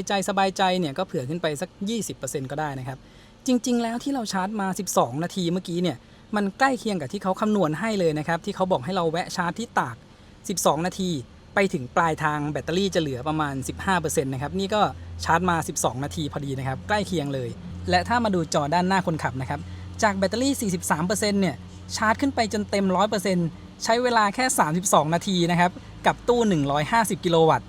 ที่ผมบอกตอนแวะบางจากนะครับชาร์จกับตู้นั้นตู้โล่งๆเนี่ยเราใช้เวลาไม่ถึง30 นาทีแน่ๆเพราะว่าชาร์จจากแบตเตอรี่สักประมาณ60 กว่าเปอร์เซ็นต์นะครับอันนี้ก็เป็นการคำนวณคร่าวๆให้ดูนะหรือว่าเราแวะชาร์จที่ EV Hub จังหวัดกำแพงเพชรแบตเตอรี่เราเหลือ 55% และตู้นั้นเนี่ยกำลังไฟ180 กิโลวัตต์นะครับก็แปลว่าจาก55ถึง 100% เนี่ยมันต่ำกว่า32 นาทีแน่ๆเพราะว่าตอนนี้ 45% ถึง 100% เนี่ยมันยังใช้เวลาแค่32 นาทีเองนะครับเดี๋ยวผมไปดูก่อนว่าเราจะต้องหยุดชาร์จหรือยังนะชาร์จมา14 นาที27 วินาทีนะครับเดี๋ยวเราหยุดที่15 นาทีนะครับได้ตัวเลขสวยๆพอดีเลยน่าจะได้แบตมาไม่46ก็ 47% นะครับใช้เวลาชาร์จไป15 นาทีนะครับได้แบตเพิ่มขึ้นมาเป็น 47% จาก 12% นะครับก็ได้เพิ่มขึ้นมา 35% ใน15 นาทีนะครับใช้เวลาชาร์จแค่แป๊บเดียวเองนะครับ15 นาทีได้แบตเพิ่มขึ้นมาเป็น 47% แล้วก็บนหน้าจอตอนนี้บอกว่าไปถึงที่ Moose Hotel เนี่ยแบตเตอรี่จะเหลือ 18% นะครับแปลว่าจากนี้ไปเนี่ยเราใช้ความเร็ว110-120 กิโลเมตรต่อชั่วโมงแบบสบายๆเลยนะครับอีกหน่อยเนี่ยถ้ามีจุดชาร์จที่แรงกว่านี้อีกนะครับแล้วก็ตั้งอยู่ที่เถิดเนี่ยแปลว่าเราใช้เวลาชาร์จแค่10 นาทีก็พอแล้วนะครับน่าจะได้แบตเยอะกว่านี้ด้วยซ้ำถ้ารับกำลังไฟแบบ200-300 กิโลวัตต์เหมือนที่คันนี้รับได้เต็มๆนะครับเราใช้เวลาชาร์จแค่แป๊บเดียวเองสำหรับไฟสูงออโต้นะครับถ้าเราจอดรถแล้วกลับมาขับใหม่เนี่ยมันจะต้องเปิดขึ้นมาใหม่นะครับดันก้านไฟตรงนี้ออกไป2 ครั้งถ้าดันช้ามันจะกลายเป็นไฟสูงนะครับต้องดันเร็วๆมันจะขึ้นเป็นสีเขียวรูปไฟสูงแล้วก็ตัว A นะครับพาลองใช้งานระบบช่วยขับช่วงกลางคืนนะครับกดที่ก้านเกียร์เพื่อเปิดระบบLane Centering นะครับถ้ากด1 ครั้งเนี่ยจะเป็นการเปิด Adaptive Cruise Control แต่ว่าบางครั้งเนี่ยถึงแม้จะกด2 ครั้งนะครับต้องพยายามกดหน่อยนะถึง Lane Centering จะติดขึ้นมานะครับแต่บางทีเนี่ยกดก็ทำงานทันทีแต่บางทีต้องพยายามแบบกดซ้ำๆนะครับถึงระบบช่วยควบคุมรถให้อยู่กลางเลนเนี่ยจะติดขึ้นมาทำงานตอนนี้เขาก็ช่วยเราเข้าโค้งนะครับผมยังประคองพวงมาลัยไว้อยู่นะครับแต่รถเนี่ยเป็นคนควบคุมให้รถเลี้ยวไปตามโค้งนะครับเซตความเร็วขึ้นไปสัก110 กิโลเมตรต่อชั่วโมงเดี๋ยวด้านหน้านะครับจะผ่านจุดกลับรถแล้วก็เราลองดูอาการของรถนะครับช่วงที่ขับผ่านจุดกลับรถถ้าเราปล่อยพวงมาลัยเกิน15 วินาทีเนี่ยเขาจะเตือนขึ้นมานะครับตรงจุดกลับรถนะครับอันนี้ไม่มีอาการเป๋ออกไปแต่บางช่วงนะครับถ้าไปเจอเส้นจราจรที่เป็นของเก่าที่ยังไม่ได้ลบออกแล้วมันเฉียงอยู่เนี่ยรถก็จะเอียงตามไปเหมือนกันนะครับก็ต้องคอยระวังเนี่ยมีการเตือนให้จับพวงมาลัยแล้วนะครับแต่คันนี้เนี่ยแค่เราจับไว้แบบเนี้ยเขาก็เลิกเตือนแล้วนะครับอันนี้โอเคเลยนะถ้าเป็นแบบนี้คือเราไม่ต้องหมุนพวงมาลัยให้รถรู้นะแค่วางมือลงไปก็รู้แล้วผ่านจุดกลับรถไม่มีปัญหาอะไรนะครับและระบบออโต้เลนเชนนะผมเปิดใช้งานไว้แล้วนะครับแต่ว่าสัญลักษณ์ รูปพวงมาลัยเนี่ยตอนนี้มันไม่ขึ้นว่าระบบจะสามารถใช้งานได้นะครับนั่นแปลว่าช่วงนี้เนี่ยระบบช่วยเปลี่ยนเลนอัตโนมัติไม่สามารถใช้งานได้นะครับอาจจะต้องเป็นช่วงกลางวันหรือเปล่าไม่แน่ใจถ้าเส้นทางแบบนี้นะครับเนี่ยที่ความเร็ว110เขาสามารถเข้าโค้งให้ได้เนียนๆเลยนะครับผมอาจจะไม่ได้ปล่อยมือออกมานานมากข้างหน้ามีรถบรรทุกอยู่นะเข้าโค้งไปด้วยกันแบบเนียนๆนะครับอันนี้เตือนให้จับพวงมาลัยแล้วบางช่วงเนี่ยถึงแม้จะเป็นทางตรงนะครับแล้วขับผ่านรถบรรทุกถ้าเซตความเร็วไว้สัก120 กิโลเมตรต่อชั่วโมงเนี่ยเขาจะชะลอความเร็วลงมาเหลือประมาณ110นะครับตอนนี้เดี๋ยวผมลองเพิ่มความเร็วเป็น120 กิโลเมตรต่อชั่วโมงแล้วด้านหลังยังไม่มีรถตามมานะครับผมขอใช้เลนขวานี่ดูก่อนเพื่อให้ดูการทำงานนะครับเนี่ยถ้าเป็นการเข้าโค้งด้วยความเร็ว120นะครับจะมีการชะลอความเร็วลงมาเล็กน้อยนะครับแล้วแต่โค้งนะอย่างโค้งเมื่อกี้เนี่ยลงเหลือประมาณ115 กิโลเมตรต่อชั่วโมงนะครับแล้วก็ด้านหน้ามีรถบรรทุกอยู่ทางด้านซ้ายเดี๋ยวผมดูนะเขาจะชะลอหรือเปล่าแต่มันมีรถบรรทุกอยู่ข้างหน้าด้วยจุดนี้ไม่ค่อยชะลอนะครับแต่อาจจะชะลอเพราะว่าเจอรถบรรทุกด้านหน้านะครับสัญลักษณ์เมื่อกี้สัญลักษณ์สามารถใช้งานระบบเปลี่ยนเลนอัตโนมัติได้แต่ว่าตอนนี้หายไปแล้วนะครับไม่สามารถใช้ระบบเปลี่ยนเลนอัตโนมัติได้ละไม่แน่ใจเหมือนกันนะสำหรับระบบเปลี่ยนเลนอัตโนมัตินะครับบางทีก็จะขึ้นมาติดค้างว่าสามารถใช้งานได้แต่ตอนนี้คือใช้ไม่ได้นะครับทีนี้ถ้าเราเปิดระบบช่วยเปลี่ยนเลนอัตโนมัติไว้เนี่ยแล้วเราเปิดไฟเลี้ยวนะครับคือเขาจะไม่ออกจากระบบเลนเซนเตอร์ลิงนะถ้าเราหมุนพวงมาลัยเนี่ยจะรู้สึกว่ามันหนักนะครับเพราะว่าเขาล็อกให้อยู่กลางเลนผมลองหักเลี้ยวออกไปก็จะออกจากระบบเลยนะครับถ้าเราต้องการใช้ระบบช่วยขับเนี่ยและเปิดไฟเลี้ยวสามารถหักเลี้ยวได้เองต้องปิดระบบช่วยเปลี่ยนเลนอัตโนมัติไว้นะครับเดี๋ยวผมจะพาลองใช้งานอีกทีหนึ่งถ้าแบบนั้นเราเปิดไฟเลี้ยวแล้วเราหักพวงมาลัยได้เลยเขายังอยู่ในระบบช่วยขับอยู่นะครับผมว่าอาจจะปิดระบบช่วยเปลี่ยนเลนอัตโนมัติไว้ก็ได้นะครับสำหรับคันนี้อาจจะต้องรออัปเดตซอฟต์แวร์ก่อนนะครับน่าจะทำงานได้ดีขึ้นตอนนี้เปิดระบบเลนเซนเตอร์ลิงกลับขึ้นมาแล้วนะครับถ้าผมเปิดไฟเลี้ยวสามารถหักเลี้ยวออกไปได้ตามปกติโดยที่ระบบ Adaptive Cruise Control ยังทำงานอยู่นะครับไม่ออกจากระบบนะแต่ตอนที่เราเปิดระบบช่วยเปลี่ยนเลนอัตโนมัติเนี่ยถึงแม้เราจะเปิดไฟเลี้ยวแล้วก็หักพวงมาลัยเขาออกจากระบบ Adaptive Cruise รวมถึง Lane Centering ไปเลยนะครับลองดูข้างหน้านี้ให้ดูอีกครั้งหนึ่งเนี่ยตอนนี้ระบบ Lane Centering ทำงานอยู่เปิดไฟเลี้ยวก็แค่ยกเลิก Lane Centering ออกไปชั่วคราว Adaptive Cruise ทำงานอยู่นะครับแล้วพอปิดไฟเลี้ยวสักแป๊บหนึ่งนะครับถ้าเขาจับเส้นเลนได้นะระบบ Lane Centering ก็จะกลับมาทำงานนะครับแต่มันเป็นช่วงเข้าโค้งพอดีแล้วเมื่อกี้เรายังไม่ได้ปล่อยมือนะครับเขาก็เลยยังไม่กลับมาทำงานคือตอนนี้เขาเข้าใจว่าเราต้องการควบคุมเองนะรอให้จับเส้นเลนได้ก่อนนะมันก็จะเป็นเส้นเลนคู่สีฟ้าขึ้นมานะครับอย่างเช่นตรงนี้พอเป็นช่วงทางตรงระบบเลนเซนเตอร์ลิงก็จะกลับมาทำงานให้เราได้แล้วนะครับแล้วก็ช่วงเข้าโค้งเราก็แค่ประคองพวงมาลัยไว้นะครับเข้าโค้งความเร็ว120โอ้โหมีการเตือนให้จับพวงมาลัยนะครับเพราะว่าเข้าโค้งเร็วนะคือผมก็จับพวงมาลัยอยู่นะครับแต่ว่าประคองไว้นะไม่ได้แบบจับลงไปแน่นๆเขาอาจจะนึกว่าเราไม่ได้จับพวงมาลัยอยู่นะครับโดยรวมโอเคเลยนะแต่ก็จะมีแค่บางช่วงนะครับที่ขับผ่านรถใหญ่แล้วเนี่ยเขาจะชะลอความเร็วลงมาหน่อยจาก120เหลือสัก110 115นะครับช่วงเข้าโค้งแบบนี้ถ้าเป็นโค้งหนักๆนะครับลดความเร็วลงมาเหลือสักประมาณ110อันนี้ก็โอเคนะครับก็ใกล้เคียงกับที่เราขับใช้งานเองในรุ่น Long Range แล้วก็ Performance เนี่ยจะมีเสียงจำลองภายในห้องโดยสารมาให้ด้วยนะครับแต่ถ้าเป็นรุ่น Standard เนี่ยไม่มีฟังก์ชันนี้เดี๋ยวผมเปิดให้ดูนะครับในเมนูเสียงนะครับแล้วก็เสียงจำลองในยานพาหนะมีมาทั้งหมด3เสียงนะครับแล้วก็อีก2ตัวเลือกด้านล่างเนี่ยเขาเขียนว่าโหมดการกระจายเสียงคิดว่ามันน่าจะมีเสียงดังออกไปที่ลำโพงด้านนอกด้วยนะครับ ตอนนี้ที่เลือกใช้งานอยู่เป็นเสียงซีเกอร์นะครับผมจะลองเร่งความเร็วให้ดู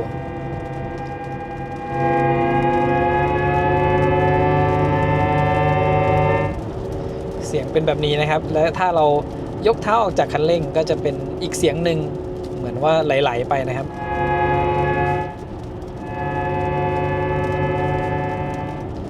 แล้วก็เสียงถัดไปนะครับจะเป็นเสียง Aerial Combat เรามาลองดูเสียงถัดไปนะเสียงออกสไตล์แบบไซไฟนะครับอวกาศหน่อย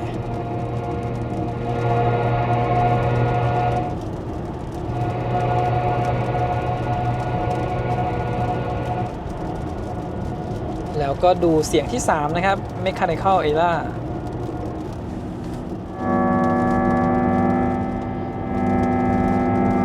เสียงที่3นี่ก็คล้ายๆเสียงเครื่องยนต์อยู่นิดนึงนะครับเสียงก็แปลกๆหน่อยแต่ถ้าเรายกเท้าออกจากคันเร่งแบบเร็วๆเนี่ยเสียงมันก็จะแบบเงียบๆลงไปเลยนะแต่ผมขับมานี่แบบปิดการใช้งานไว้เป็นหลักนะครับตอนเปิดแรกๆก็สนุกดีแหละแต่ฟังไปฟังมามันแปลกๆนะครับก็เลยปิดไว้ดีกว่าลองเสียงซีเกอร์อีกครั้งหนึ่งนะครับ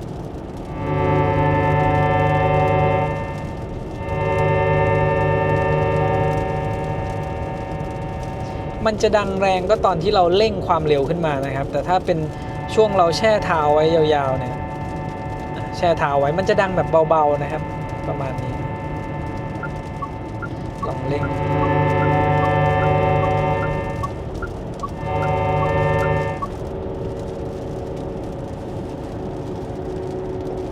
ก็ประมาณนี้นะครับสำหรับเสียงจำลองภายในห้องโดยสารแล้วก็มีเสียง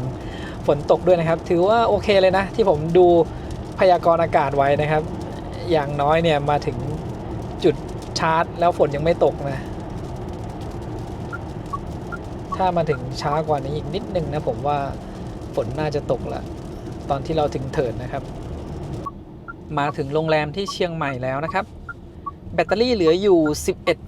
11%ก็น้อยกว่าที่เขาประเมินไว้ 7% นะครับเขาบอกว่าจะมาถึงแบตเตอรี่เหลือ 18%ความเร็วที่ใช้ส่วนใหญ่นะครับก็จะอยู่ในช่วง110 กิโลเมตรต่อชั่วโมงนะครับมันจะมีช่วงฝนตกจากลำปางนะครับเลยต้องใช้ความเร็วอยู่ในช่วง110แต่ถ้าเป็นทางโล่งๆนะก็จะใช้ความเร็ว120 กิโลเมตรต่อชั่วโมงนะครับมาถึงวันนี้จุดชาร์จยังว่างอยู่อีก5ช่องเลยนะครับมี BM จอดอยู่1คันเนี่ยอันนี้ไม่ใช่รถไฟฟ้านะครับเขาน่าจะมาพักที่โรงแรมก็เลยจอดตรงนี้ได้นะเพราะว่าช่องชาร์จยังว่างอยู่เยอะนะครับเดี๋ยวเราเสียบชาร์จกับ AC ชาร์จของโรงแรม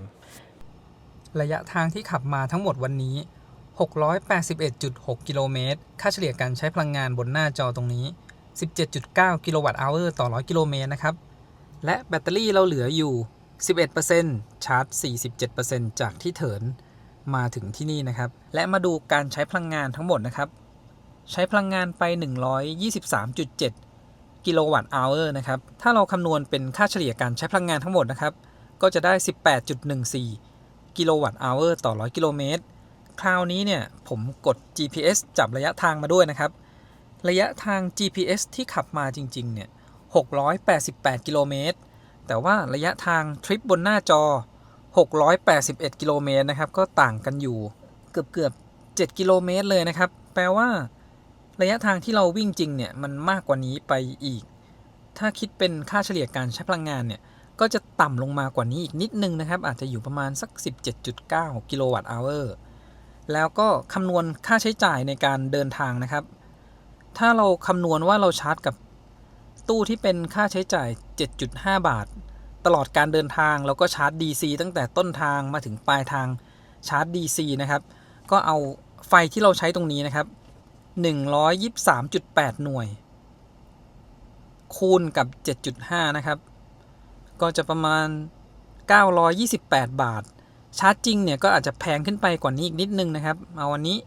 หารระยะทางที่เราขับมา681กิโลเมตรอันนี้ใช้ตัวเลขบนหน้าจอไปเลยนะครับไม่ได้เอาตัวเลขจาก GPS ตกกิโลเมตรละ 1.36 บาทนะครับอาจจะเป็นสัก 1.4 บาทถ้าเผื่อ loss ระหว่างชาร์จไปด้วยนะครับเดินทางจริงเนี่ยก็ขึ้นอยู่กับการเลือกสถานีชาร์จนะครับถ้าชาร์จสถานีชาร์จราคาถูกกว่านี้ค่าเดินทางก็ถูกลงนะครับเช่นบางสถานีชาร์จเนี่ยถ้าเราสะสมปริมาณการชาร์จก็อาจจะอยู่ค่าชาร์จ6 บาทกว่า5 บาทกว่านะครับการเดินทางเนี่ยมันก็ขึ้นอยู่กับว่าเราชาร์จแบบไหนนะครับถ้า 100% แรกเราชาร์จมาจากบ้านค่าชาร์จมันก็ถูกลงนะครับแล้วก็ถ้ามาถึงปลายทางได้ชาร์จโรงแรมแบบเหมาจ่ายก็จะถูกลงนะครับอย่างเช่นตอนนี้เนี่ยผมมาถึงที่เชียงใหม่นะครับโรงแรม Moose Hotel เขาคิดค่าชาร์จแบบเหมาจ่าย350 บาทชาร์จได้ทั้งคืนนะครับจนแบตเตอรี่ 100% ผมมาถึงเนี่ยให้แบตเหลือน้อยๆนะครับรถที่แบตเตอรี่ไซส์ใหญ่แบบนี้เนี่ยคุ้มเลยนะครับคราวนี้คำนวณค่าใช้จ่ายที่ผมต้องจ่ายจริงนะครับที่แวะชาร์จที่อำเภอเถินเนี่ยผมจ่ายไปแล้ว280 บาทมาบวกกับ350 บาทที่โรงแรมนะครับเท่ากับ630หารกับระยะทางที่ขับมาวันนี้นะครับ681ไม่ถึง1บาทเลยนะครับถ้าเราได้โรงแรมที่เขาคิดแบบเหมาจ่ายแบบนี้นะครับตอนนี้เสียบชาร์จกับ AC ชาร์จของทางโรงแรมแล้วนะครับเขาจะมี22กิโลวัตต์อยู่3หัวชาร์จแล้วก็7กิโลวัตต์อีก3หัวชาร์จนะครับคันนี้เนี่ยชาร์จแรงทั้ง DC แล้วก็ AC เลยนะครับตอนนี้เนี่ยอยู่ที่ 21.9 กิโลวัตต์ใช้เวลาชาร์จจาก 11% ถึง 100% 5 ชั่วโมง 4 นาทีถือว่าเร็วมากเลยนะครับตอนนี้เนี่ยตี1:16 นาทีประมาณสัก6 โมงกว่าเนี่ยแบตเตอรี่ 100% แล้วนะครับคันอื่นที่ผมขับมาแล้วแบตไซส์ขนาด100กิโลวัตต์อาวขึ้นนะครับส่วนใหญ่เนี่ยยังเป็น AC 11กิโลวัตต์อยู่ก็จะใช้เวลานานกว่านี้นะครับอาจจะแบบ 8-9 ชั่วโมงกว่าจะชาร์จใกล้เต็มเนี่ยก็ไปสัก10-11 โมงนะครับคันนี้แบต100แล้วยังชาร์จ AC 22กิโลวัตต์มันใช้เวลาเร็วมากเลยนะครับแค่5ชั่วโมงจากแบตเตอรี่11ถึง 100% เช้ามาแบตเตอรี่เต็ม 100% นะครับถ้าเราเลือกโรงแรมที่มีเครื่องชาร์จด้วยเนี่ยอันนี้ก็สะดวกเลยนะเดินทางมาถึงไม่ต้องไปรอชาร์จหน้าตู้นะครับก็ถ้าเป็นช่วงเทศกาลเนี่ยอาจจะต้องเช็คอีกทีนะจำนวนรถที่เดินทางมาก็อาจจะมาชาร์จเต็มเหมือนกันนะครับถ้าเป็นช่วงวันธรรมดาหรือเสาร์อาทิตย์ทั่วไปเนี่ยสำหรับ Moose Hotel 6 ช่องชาร์จไม่เคยเต็มเลยนะครับก็จะเหลือช่องว่างอยู่ตลอดแต่ถ้าเป็นเทศกาลเนี่ยผมว่าอาจจะมีแน่นนะแล้วก็ตัวแผนที่นะครับในซีเกอร์เนี่ยถ้ากดนำทางมาที่ Moose Hotel เขาจะปักตำแหน่งผิดจุดนะครับเลยโรงแรมไปอีกประมาณ1 กิโลเมตรอันนี้ไม่แน่ใจว่าเป็น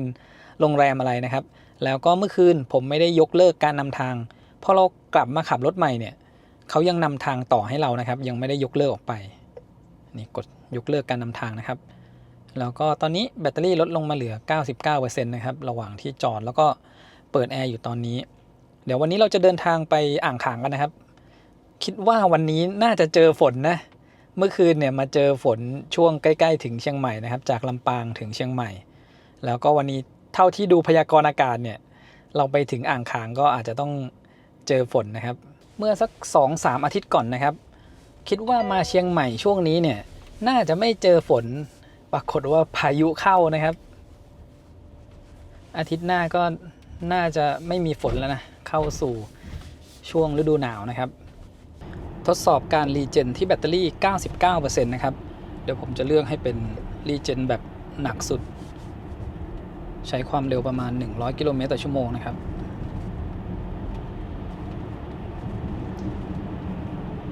ยกเท้าจากคันเร่งเนี่ยรีเจนประมาณ 40% นะครับเมื่อกี้ความเร็วขึ้นไปสักประมาณ 94-95 กิโลเมตรต่อชั่วโมงถ้าเทียบกับตอนที่แบตเตอรี่ต่ำกว่า 90% ลงไปนะครับอันนั้นจะรีเจนได้ระดับ 70-80% เลยทีเดียวถือว่ารีเจนได้แรงอยู่นะครับที่แบตเตอรี่ 99% แล้วรีเจนประมาณ 40% เนี่ยความแรงเนี่ยใกล้เคียงกับช่วงที่แบตน้อยๆแล้วก็รีเจนแบบมาตรฐานเลยนะครับแบตเตอรี่เหลืออยู่ 95% นะครับเราดูการรีเจนอีกครั้งหนึ่งยกเท้าจากคันเร่งที่ความเร็วประมาณ100กิโลเมตรต่อชั่วโมงนะครับขีดการรีเจนขึ้นไปประมาณสัก 70% นะครับอันนี้ก็กลับมาเป็นปกติแล้วนะครับพอแบตเตอรี่เริ่ม ลดลงมาต่ำกว่า 96% นะครับขับอยู่ระหว่างทางจากเชียงดาวไปฝางนะครับจากจุดนี้ไปเนี่ยจะเริ่มเป็นทางโค้งเยอะเลยสำหรับช่วงล่างของคันนี้นะครับเซตมาออกไปทางนุ่มแต่ว่าไม่ย้วยนะครับการขับเข้าโค้งเนี่ยทำได้มั่นใจดีแล้วก็พวงมาลัยเนี่ยเซตมาดีเลยนะครับทั้งน้ำหนักแล้วก็ความแม่นยำเมื่อคืนที่ขับผ่านดอยขุนตาลนะครับก็ใช้ความเร็วสูงได้แบบมั่นใจดีนะครับอันนี้เป็นแบบบรรทุกน้ำหนักมาด้วย240 กิโลกรัมเหมือนผู้โดยสารนั่งเต็มคันนะครับหากขับคนเดียวเนี่ยรถมันเบาขึ้นการเข้าโค้งความรู้สึกก็จะต่างกันไปนะครับผมได้มีโอกาสขับในกรุงเทพนะช่วงที่ไม่ได้บรรทุกน้ำหนักนะครับถ้าเป็นความเร็ว120เนี่ยกำลังโอเคเลยนะครับแต่ถ้าขับความเร็วสูงขึ้นนะครับเวลาที่เราเปลี่ยนเลนเร็วๆเนี่ยมันจะรู้สึกว่ารถอาจจะมีอาการเบาๆลอยๆหน่อยนิดนึงนะแต่ถ้ามีน้ำหนักบรรทุกหรือนั่งเต็มคันแบบนี้นะครับจะรู้สึกมั่นใจเพิ่มขึ้นการเข้าโค้งเนี่ยถ้าเราไม่ได้เข้าโค้งแรงมากๆนะครับมันก็ไม่ได้มีอาการแบบโยนเยอะนะครับมันจะมีอาการโยนบ้างเล็กน้อยเพราะว่าช่วงล่างเซตมาออกไปทางนุ่มนะครับแต่นุ่มแบบออกไปทางเฟิร์มหน่อยๆนะครับไม่ได้นุ่มแบบนุ่มย้วยแล้วก็ยางเป็นยางแก้มหนานะครับทำให้การขับผ่านรอยต่อต่างๆเนี่ยมันนุ่มดีแต่ทีนี้เวลาเข้าโค้งเนี่ยพอเป็นยางที่แก้มหนานะครับมันก็เลยจะมีอาการโยนมาบ้างโดยรวมโอเคเลยนะครับสำหรับการขับใช้งานทั่วไปความเร็วภายใต้กฎหมายกำหนดนี้นะครับแต่ถ้าเป็นคนที่ชอบขับรถเร็วๆนะครับแล้วก็มุดไปมาเนี่ยก็อาจจะยังไม่โดนใจก็ต้องเอาไปทำเพิ่มนะครับเรื่องพละกำลังเนี่ยเหลือๆเลยนะครับการเร่งแซงแม้อยู่ในโหมด normal หรือโหมดมาตรฐานเนี่ยก็เร่งแซงได้ทันใจนะครับถึงแม้ว่าจะบรรทุกน้ำหนักมาด้วยนะครับบริเวณช่วงนี้เนี่ยเป็นจุดที่สามารถเร่งแซงได้นะครับเดี๋ยวผมดูก่อนถ้าไม่มีรถสวนมาจะลองเร่งแซงให้ดูแล้วก็ตอนนี้เนี่ยผมยังขับอยู่ในโหมดมาตรฐานนะครับไม่ได้ใช้โหมดสปอร์ตแต่ถ้าเราต้องการตอบสนองแบบไวๆเลยนะครับก็เปลี่ยนเป็นโหมดสปอร์ตมีรถสวนมานะครับก็เลยยังไม่ได้จังหวะในการแซงความเร็วอยู่70นะครับเดี๋ยวรอตรงจุดนี้จะลองเร่งแซงดูนะครับโอ้ยถ้ากดคันเร่งลงไปลึกๆเนี่ยมันไวมากเลยนะครับถึงแม้จะอยู่ในโหมดมาตรฐานนะครับไม่ต้องใช้โหมดสปอร์ตเลยแหละคือเมื่อวานขับมาเป็นทางหลักนะครับมันจะไม่ค่อยได้แซงแบบเลนสวนแบบนี้เลยแค่ได้ทดสอบในโหมดต่างๆให้ดูว่ากดคันเร่งแต่เมื่อกี้พอเหยียบแบบลงไปลึกๆนะครับรถนี้พุ่งออกไปทันทีเลยโอเคเลยนะครับทั้งพละกำลังแล้วก็การเซตช่วงล่างมาสำหรับการขับใช้งานทั่วไปแบบนี้นะครับก็ขึ้นกับสไตล์การขับขี่ของแต่ละคนเลยครับที่เหลือก็คือไปทดลองขับดูที่โชว์รูมนะครับว่าช่วงล่างที่เขาเซตมาแบบนี้เนี่ยถูกใจหรือเปล่านะครับเบาะก็โอเคเลยนะครับมีปีกเบาะมาโอบรับเราเวลาเข้าโค้งแบบนี้นะครับตัวเราเนี่ยมันไม่ลื่นถลายออกไปจากเบาะเยอะคือถ้าเบาะบางคันเนี่ยเขามีพื้นที่กว้างมากแต่ว่าไม่มีปีกออกมารองรับนะครับเวลาเราขับเส้นทางโค้งเยอะๆตัวเรามันจะขยับไปมาเยอะทำให้ช่วงที่เข้าโค้งเนี่ยมันก็ทำให้การเข้าโค้งเราไม่ค่อยมั่นใจเท่ากับแบบที่เป็นเบาะที่โอบรับตัวเราไว้ด้วยนะครับเราเข้าโค้งไปแล้วมือเรามันก็ยังนิ่งอยู่ตัวมันไม่ขยับไปมาแบบนี้นะครับมาถึงชัยปราการฝางวันนี้ก็เจอฝนเลยนะครับหันไปมองทางด้านดอยอ่างขางนี่แทบจะมองไม่เห็นเลยฝนตกหนักเลยนะครับนี่วันนี้อุตส่าห์รีบมาเร็วขึ้นนะครับมาถึงนี่บ่ายโมงอีก5 นาทีบ่ายโมงนะเดี๋ยวแวะเซเว่นตรงนี้ก่อนแล้วค่อยขับขึ้นนะครับข้างหน้าเนี่ยมองไม่เห็นเลยนะครับดอยอ่างขางขาวไปหมดเลยจากเชียงใหม่มาถึงจุดนี้134.4 กิโลเมตรค่าเฉลี่ยการใช้พลังงาน 17.7 กิโลวัตต์อัลต่อ100 กิโลเมตรนะครับแบตเตอรี่เหลืออยู่ 78% แล้วก็มาดูข้อมูลการเดินทางตรงนี้ใช้ไฟไปทั้งหมด 24.9 กิโลวัตต์อัลนะครับแล้วก็ใช้พลังงานคงที่ช่วงที่จอดอยู่แล้วไม่ได้ขับ1 กิโลวัตต์อัลความเร็วเฉลี่ย60 กิโลเมตรต่อชั่วโมงนะครับเส้นทางนี้เนี่ยส่วนใหญ่มันเป็นทางโค้งนะครับ ความเร็วช่วงที่เราขับแถวเชียงดาวชัยปราการฝางเนี่ยก็จะอยู่ประมาณ 50-60 กิโลเมตรต่อชั่วโมงพามาดูตำแหน่งที่วางถุงปูนนะครับตั้งแต่ขับออกจากกรุงเทพเนี่ยยังไม่ได้พาดูด้านในนะครับถุงปูนเอามาวางไว้ด้านหน้า2ถุง40 กิโลกรัมนะครับก็แทนน้ำหนักผู้โดยสารนั่งที่บริเวณด้านหน้าแล้วก็ตรงกลางนะครับถุงปูนอีกทั้งหมด4ถุง80 กิโลกรัมเรียงอยู่ตรงนี้นะครับอันนี้เนี่ยเอาผ้ามาปิดไว้ด้วยแล้วก็บริเวณตรงนี้นะครับสำหรับ Seeker 7X เนี่ยเขาจะมีลิ้นชักอยู่2อันนะครับถุงปูนวางไว้ตรงนี้เลยไม่สามารถดึงลิ้นชักออกมาให้ดูได้นะครับและมาดูที่ด้านท้ายใส่มาทั้งหมด6ถุงนะครับวางไว้ข้างบนนี้3ถุงแล้วก็อยู่ด้านล่างนะครับที่ตำแหน่งด้านใต้ตรงนี้เอารองไว้ให้มันรับน้ำหนักที่วางด้านบนนะครับคือถ้าวางด้านบนอย่างเดียวเนี่ยข้างล่างมันไม่มีตัวคานรับเนี่ยมันจะแอนลงไปก็เลยเอาถุงไปดันไว้ข้างล่างอีกอันหนึ่งรวมทั้งหมดอยู่ด้านหลัง6ถุงก็120 กิโลกรัมนะครับตรงนี้ยังใส่ของได้อีกนิดนึงนะครับเมื่อวานไปงานเปิดสถานีชาร์จมาด้วยก็มีรองเท้าใส่มาด้วยแล้วก็มีสายชาร์จนะครับอุปกรณ์ปะยางอยู่ตรงนี้อุปกรณ์กล้องอีกนิดหน่อยนะครับเวลาที่เราบรรทุกน้ำหนักมาเต็มคันหรือว่าผู้โดยสารนั่งมาเต็มคันนะครับด้านท้ายมันจะต่ำลงนิดนึงแล้วก็ด้านหน้านะครับจะเห็นว่ามันสูงกว่าด้านท้ายมันก็จะอยู่แบบอย่างนี้นะครับไฟหน้าเวลาขับกลางคืนเนี่ยถ้าเราไม่ปรับชดเชยให้มันก้มลงมาสัก1ระดับเนี่ยมันจะไปส่องโดนรถคันด้านหน้านะครับเราก็จะต้องปรับชดเชยให้มันก้มลงมาสัก1ระดับนะครับเหมือนที่ผมถ่ายให้ดูเมื่อคืนนี้ทางขึ้นอ่างขางทางด้านฝางนี่เขาลาดยางมาจนถึงปากทางเข้าแล้วนะครับผมมาล่าสุดเมื่อ2อาทิตย์ก่อนลาดยางมาได้สักครึ่งทางนี่ออกมาจนถึง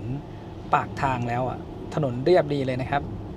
แล้วก็แบตเราเหลือ 78% นะครับจากจุด7เมื่อกี้เดี๋ยวลองดูว่าขับทดสอบขึ้นลงอ่างขางเสร็จแล้วกลับมาถึงจุดเดิมนี้แบตเหลือกี่เปอร์เซ็นต์นะครับบรรยากาศดีเลยนะครับตอนนี้ไม่แน่ใจว่าขึ้นไปข้างบนแล้วเนี่ยจะเจอฝนหนักอีกรอบหรือเปล่านะครับตรงจุดนี้เราจะข้ามห้วยแม่งอนแล้วก็ผมลองขับในโหมดมาตรฐานก่อนนะครับในเนินแรกที่เราจะหยุดออกตัวแล้วก็ทำการปิดออโต้โฮไว้แล้วนะครับดูช่วงที่เราปล่อยให้ลดความเร็วต่ำลงมาเรื่อยๆจนใกล้ศูนย์นะว่าจะมีอาการแบบไหนนะครับแต่ในเครือของ Geely นะครับ Seeker Geely แล้วก็ Volvo เนี่ยเขาจะไม่ไหลถอยหลังนะครับมันจะไหลขึ้นไปบนเนินได้เองนะผมยกเท้าออกจากคันเร่งแล้วนะครับพอความเร็วลดลงมาเหลือ3จะค่อยๆเพิ่มกลับขึ้นมานะครับ4ขึ้นอยู่กับเนินด้วยนะครับถ้าไม่ได้ชันมากเนี่ยความเร็วก็อาจจะเพิ่มขึ้นไปมากกว่านี้แล้วถ้าผมลองเหยียบเบรกนะครับความเร็วเป็น0ยกเท้าออกจากคันเร่งรถหยุดอยู่กับที่แป๊บหนึ่งแล้วก็เคลื่อนที่ออกไปข้างหน้าให้เรานะครับก็จะเป็นระบบ Hill Start Assist นะครับไหลขึ้นไปเลยออโต้โฮไม่ต้องเปิดด้วยนะครับแต่ถ้าเราเปิดใช้งาน One Pedal Drive จะหยุดอยู่กับที่นะครับเดี๋ยวผมลองดูเร่งออกตัวแล้วก็ยกเท้าออกจากคันเร่งหยุดแล้วเขาก็เปิดออโต้โฮขึ้นมาให้นะครับถ้าเราใช้งาน One Pedal Drive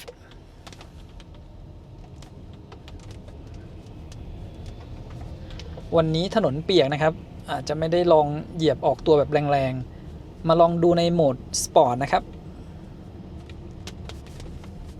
ดูตรงจุดนี้อีกครั้งหนึ่งนะครับข้างหลังยังไม่มีรถตามมาโหมดสปอร์ตนะครับก็เหมือนกันนะรถก็จะค่อยๆไหลขึ้นแล้วที่ความเร็ว3 กิโลเมตรต่อชั่วโมงนะครับผมลองเหยียบคันเร่งลงไปลึกๆนิดนึงมันก็จะค่อยๆพุ่งออกตัวขึ้นไปนะครับสำหรับรถที่เป็นมอเตอร์เดี่ยวก็จะเป็นประมาณนี้นะครับคือจะไม่ออกตัวแบบแรงๆเหมือนเวลาที่เรากดคันเร่งลึกๆบริเวณทางราบนะครับแต่ถ้าเป็นมอเตอร์คู่เนี่ยจะพุ่งออกไปช่วงเนินได้เลยนะครับ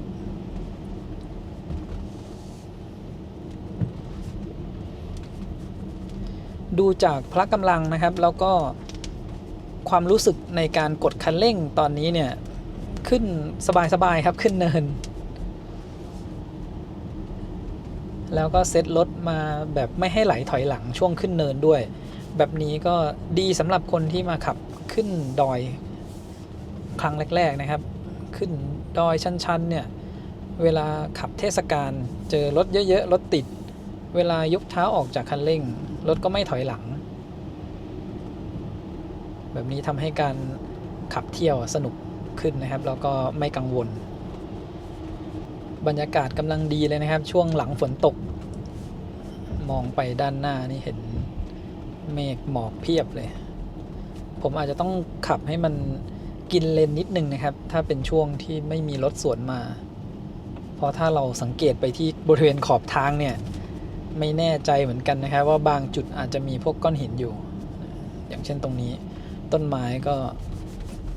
กินเข้ามาบนถนนเลยนะครับถ้าเป็นบริเวณทางราบตรงนี้นะครับในโหมดสปอร์ตเนี่ยกดคันเร่งแป๊บเดียวนี่คือพุ่งทันทีนะครับแต่ถ้าไปเจอเนินชันๆเนี่ยก็จะค่อยๆออกตัวไป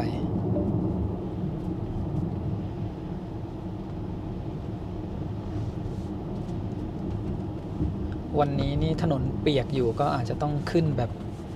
เบาๆหน่อยนะครับเดี๋ยวเราดูอาการเวลาตามโค้งต่างๆนะครับว่ามันจะมีอาการล้อฟรีหรืออะไรหรือเปล่าคันนี้เป็นขับเคลื่อนล้อหลังนะครับถ้าเราขับทำความเร็วขึ้นมาสักประมาณ 40-50 กิโลเมตรต่อชั่วโมงได้แล้วเนี่ยเวลาที่เราเติมคันเร่งลงไปทีนี้มันจะดึงแรงแล้วนะครับมันจะไม่เหมือนช่วงที่เราออกตัวจากความเร็วต่ำๆนะ0หรือว่าประมาณ 3-5 กิโลเมตรต่อชั่วโมงมันจะค่อยๆออกตัวแต่ถ้ามันได้ขึ้นมาถึง 40-50 แล้วนะครับแล้วเราเหยียบคันเร่งลงไปลึกๆเนี่ยพุ่งเลยนะครับรถไฟฟ้าเวลาขับขึ้นเขาในวิดีโอเนี่ยก็จะมีเสียงถุงปูนนะครับที่มันขยับไปมาเนี่ยดังเข้าไว้ด้วยเพราะว่ามันวางชิดกันหมดเลยเวลารถขยับนิดนึงก็จะมีเสียงดังเข้าไปนะครับมาถึงเนินชันแรกแล้วนะครับแล้วก็หักศอกด้วยนะลองดูตรงจุดนี้นะครับลองชะลอนะครับความเร็วใกล้ๆศูนย์แล้วก็เร่งออกไปมันจะค่อยๆออกไปนะครับเมื่อกี้เร่งจากความเร็วสักประมาณ6กิโลเมตรต่อชั่วโมงนะครับวันนี้เราขับขึ้นไปแบบเรื่อยๆนะครับอาจจะไม่ได้ลองเร่งแรงมากเดี๋ยวดูสภาพถนนก่อนนะครับมันเปียกแบบนี้เนี่ยถ้าเร่งแรงๆก็จะอันตรายได้เมื่อกี้มีผ่านบริเวณจุดที่ดินสไลด์มานะครับก็ยังไม่ได้รุนแรงมากเนี่ยข้างถนนเนี่ยมันจะมีพวกก้อนหินนะครับต้องคอยระวังตรงจุดนี้แล้วก็ลองเร่งความเร็วตรงนี้ดูเนี่ยช่วงที่มันยังไม่เกิน40เนี่ยมันจะช้าหน่อยนะครับพอ40แล้วเนี่ยพุ่งขึ้นเลยนะครับตอนแรกบอกว่าวันนี้จะไม่ได้ลองเร่งแบบแรงๆนะครับดูสภาพถนนแล้วก็พอได้อยู่แล้วก็เมื่อกี้เร่งแบบแรงๆนะครับก็ยังไม่ได้มีอาการลื่นถลายนะครับตรงนี้จะเป็นโค้งตัว S นะครับ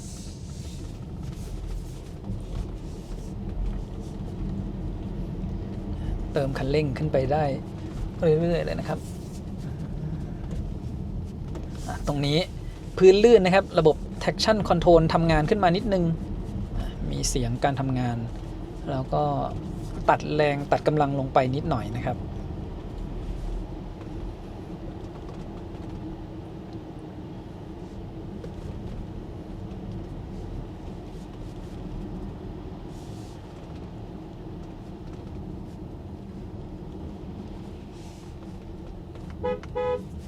เสียงแตรดังดีนะครับ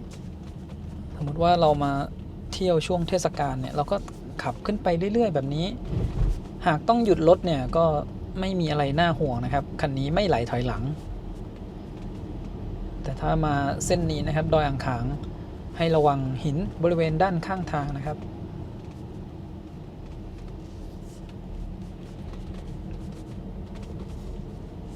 ตรงจุดนี้เป็นเนินชันแบบยาวๆนะครับ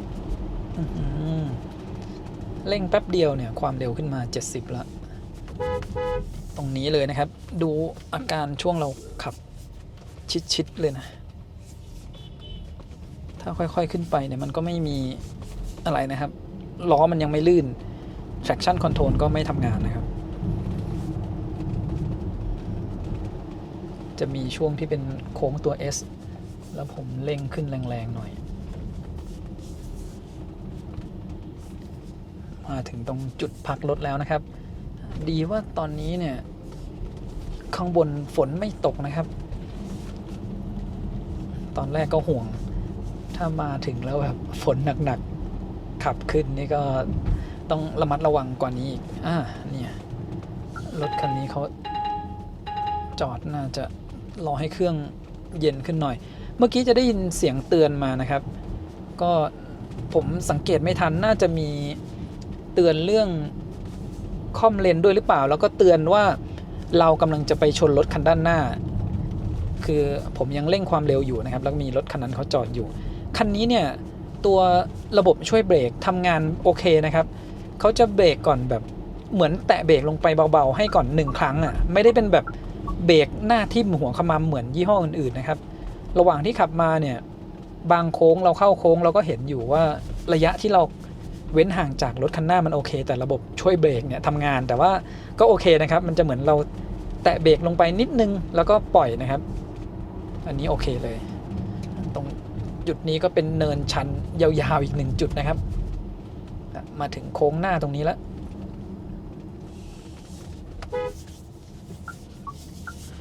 สำหรับ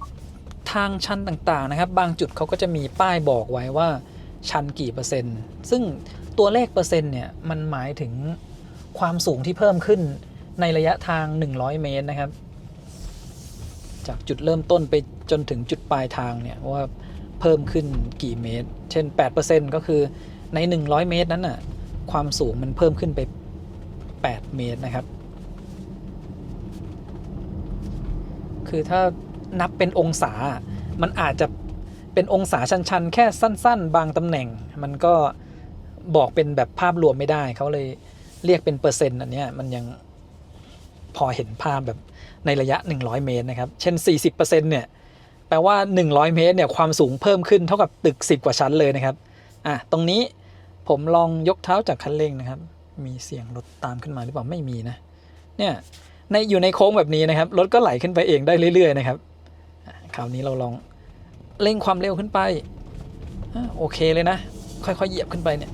ล้อไม่ฟรีนะครับมีอาการลื่นนิดนึงนะเมื่อกี้ถนนแถวนี้เนี่ยบางช่วงเนี่ยมันก็จะลื่นอยู่นะครับต้องระมัดระวังหน่อยสบายเลยนะครับสำหรับการขับขึ้นดอยอ่างขางแล้วก็เรื่องการหยุดออกตัวบริเวณเนินชันเนี่ยก็ไม่มีอาการถอยหลังนะครับไม่ต้องเปิดออโต้โฮรถก็ไม่ไหลถอยหลังแต่ถ้าเราเปิดใช้งาน One Pedal Drive ช่วงที่ความเร็วลดลงมาจนเหลือ0เขาจะเปิดออโต้โฮขึ้นมาให้เองเลยนะครับ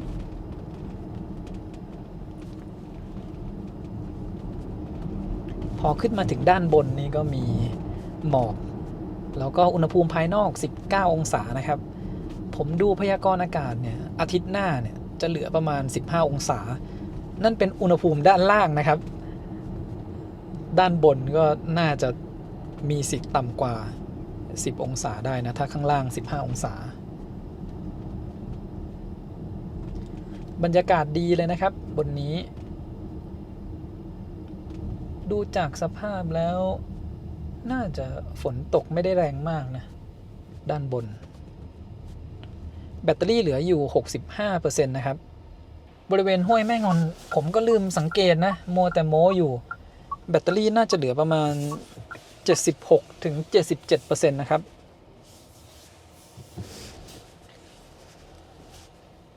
นี่เป็นช่วงนี้เริ่มเข้าช่วงหน้าหนาวนะครับก็จะมีรถนักท่องเที่ยวมาเยอะขึ้นแล้ววัดอุณหภูมิจานเบรกก่อนที่จะขับลงนะครับอุณหภูมิจานเบรกอยู่ประมาณไม่เกิน25องศานะครับ 23-24 อุณหภูมิภายนอกตอนนี้19องศาด้านหลังก็เท่าๆกันนะครับประมาณ 23-24 องศารอบแรกนี้เดี๋ยวผมพาทดลองขับลงโดยการใช้โหมดควบคุมการลงทางลาดนะครับคันนี้เนี่ยให้ระบบนี้มาด้วยผมจะทดสอบลงให้ดูว่าถ้าเป็นการลงทางชันยาวๆเนี่ย ไม่ควรใช้ระบบนี้นะครับระบบนี้เหมาะสำหรับการลงทางชันแบบหัวทิ่มลงแบบหนักๆเลยนะครับแล้วเป็นพวกถนนลื่นๆพวกหินกรวดแบบนั้นนะครับเผื่อว่าเราไม่ถนัดในการขับลงแล้วเราไปเหยียบเบรกแรงๆมันอาจจะลื่นถลายและอันตรายได้ถ้าเรามาใช้งานกับถนนลงชันๆยาวๆแบบนี้นะครับแล้วเป็นถนนลาดยางเนี่ยมันช่วยชะลอความเร็วไว้ให้ดีก็จริงแต่เขาจะใช้เบรกเข้ามาช่วยเยอะนะครับทำให้อุณหภูมิจานเบรกเพิ่มขึ้นสูงใช้ไปนานๆเนี่ยทำให้เกิดอันตรายได้นะครับหากเบรกร้อนมากๆก็อาจจะมีอาการเบรกเฟดแล้วก็เบรกไม่ค่อยอยู่ช่วงที่เราขับลงทางชันนะครับทีนี้ก็ขึ้นอยู่กับแต่ละยี่ห้อด้วยที่เขาเซตการทำงานมาบางยี่ห้อเนี่ยใช้ระบบควบคุมการลงทางลาดแต่ว่าเขาเอารีเจนเข้ามาช่วยด้วยอุณหภูมิจานเบรกมันก็อาจจะยังไม่ร้อนมากนะครับอันนี้เดี๋ยวเรามาดูด้วยกันว่าของคันนี้จะเป็นยังไงนะครับพอเราเปิดระบบควบคุมการลงทางลาดเนี่ยด้านมุมขวาของจอนะครับก็จะมีรูปรถที่เป็นลงทางชันนะครับติดขึ้นมาตรงนี้ถ้าระบบทำงานอยู่เนี่ยจะเป็นสีเขียวนะครับถ้าระบบยังไม่ทำงานก็จะติดขึ้นมาเป็นสีขาวสีเทาๆนะครับตอนนี้เขาชะลอความเร็วไว้ที่21กิโลเมตรต่อชั่วโมงและสังเกตว่ามีขีดการรีเจนเพิ่มขึ้นมาด้วยนะครับอยู่ประมาณสัก10 ถึง 15% นะครับแล้วถ้าผมลองเหยียบเบรกเพิ่มเนี่ย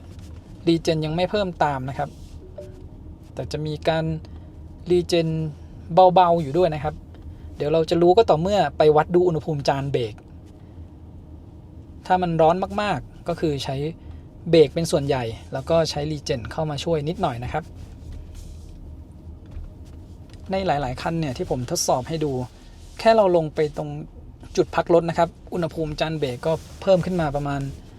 180-190 องศาละเพราะว่าใช้งานเบรกเป็นหลักนะครับระบบนี้เนี่ยจะทำงานที่ความเร็วไม่เกิน40 กิโลเมตรต่อชั่วโมงนะครับ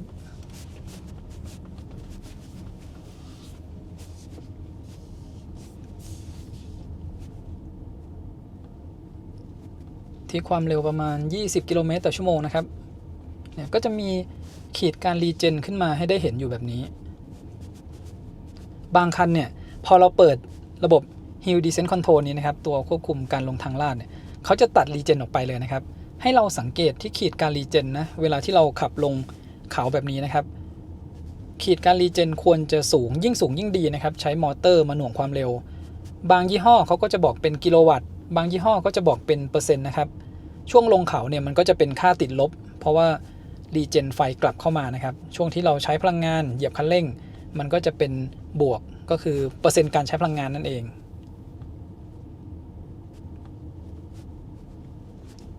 พอเราเร่งความเร็วขึ้นมาสัญลักษณ์ที่เป็น Hill Descent Control ก็จะกลายเป็นสีขาวก่อนตรงจุดนี้พอความเร็วสูงขึ้นนะครับค่าการรีเจนก็เพิ่มขึ้นตามนะระบบ Hill Descent Control ทำงานอยู่นะครับช่วงความเร็ว20เนี่ยรีเจนจะอยู่ประมาณสัก10 ถึง 15พอเป็นความเร็ว37นะครับรีเจนนี้ขึ้นมาสักประมาณ20 ถึง 30% นะครับจะสรุปได้เดี๋ยวเราต้องไปดูอุณหภูมิจานเบรกอีกทีบางคันนี้ขีดการรีเจนขึ้นมาก็จริงนะครับแต่เบรกก็ร้อนอยู่เหมือนกันพอความเร็ว50เนี่ยระบบ Hill Descent Control ไม่ทำงานนะครับต้องชะลอความเร็วลงมาต่ำกว่า40ยกเท้าออกจากเบรก Hill Descent Control ก็ทำงานนะครับ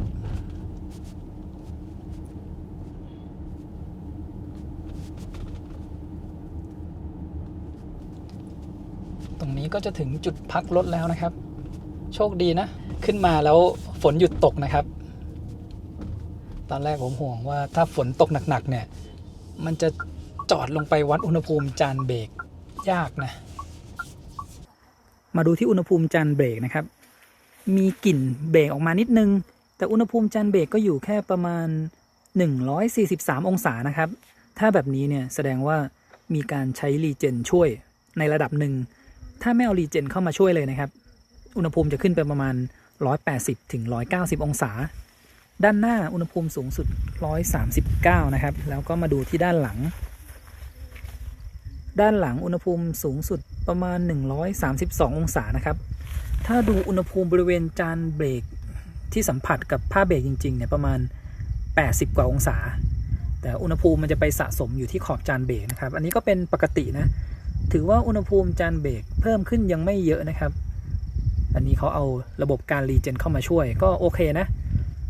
มันไม่ทำให้จานเบรกแบบร้อนไปกว่านี้แต่ถ้าเราขับลงไปจนถึงด้านล่างเนี่ยมันต้องร้อนมากกว่านี้แน่ๆนะครับเดี๋ยวผมทดสอบให้ดูด้วยการลงแบบใช้รีเจนอย่างเดียวนะครับเราไม่ใช้ Hill Descent Control ขับลงแล้วเทียบดูแล้วมาเทียบดูอุณหภูมิจานเบรกกันนะครับคันนี้โอเคเลยนะครับช่วงขับขึ้นเนี่ยไม่มีอาการไหลถอยหลังพละกำลังเหลือๆแล้วก็ถึงแม้จะใช้ Hill Descent Control เนี่ยเขาก็ยังเอาระบบรีเจนเนี่ยเข้ามาช่วยนะครับทำให้จานเบรกเนี่ยไม่ถึงกับร้อนมากนะครับคราวนี้ขับกลับขึ้นไปใหม่นะครับขับขึ้นด้วยโหมดมาตรฐานไม่ต้องใช้โหมดสปอร์ตเลยนะครับที่ความเร็วต่ำกว่า30กิโลเมตรต่อชั่วโมงเนี่ยเราจะสามารถเปิดดูกล้องรอบคันได้นะครับอันนี้เนี่ยเวลาเรามาขับทางแคบๆแบบนี้สามารถดูมุมล้อหน้าซ้ายขวาได้เลยนะครับอันนี้ก็ดีเลยแล้วผมจะเร่งความเร็วขึ้นไปนะครับพอความเร็วขึ้นมา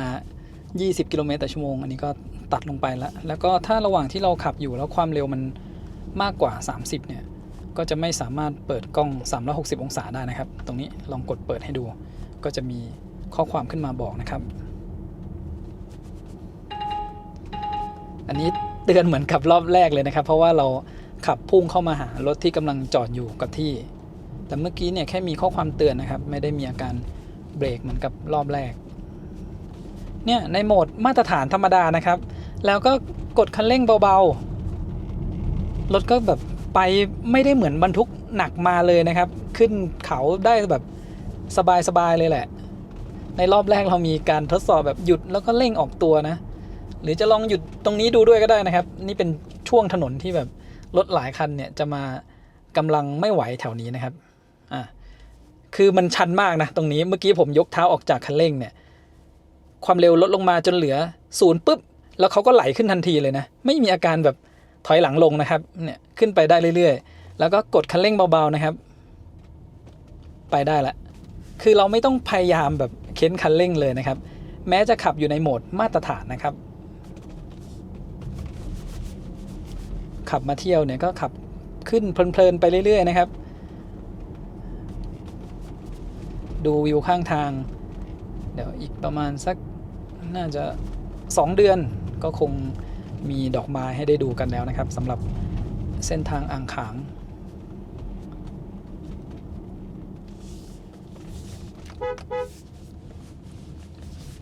ลองดูตรงเนินนี้นะครับขึ้นได้สบายๆผมว่าผมขึ้นในโหมดนุ่มนวลเลยแล้วกันแค่เรากดเปลี่ยนมาโหมดนุ่มนวลนะครับมันจะรู้สึกถึงอาการหน่วงขึ้นมาด้วยนิดนึงนะครับแต่ถ้าเป็นโหมดนุ่มนวลต้องกดคันเร่งลงไปลึกหน่อยแทบจะสุดอ่ะนี่คือสุดแล้วนะครับช่วงที่ความเร็วต่ำกว่า40เนี่ยต้องกดลงไปสุดงั้นผมว่าเอาโหมดมาตรฐานดีกว่าคือนุ่มนวลเนี่ยมันจะต้องกดคันเร่งลงไปสุดเพราะว่าเขาเซตมาให้มันตอบสนองแบบช้าสุดด้วยนะครับถ้ามาตรฐานเนี่ยกำลังโอเคเลยนะ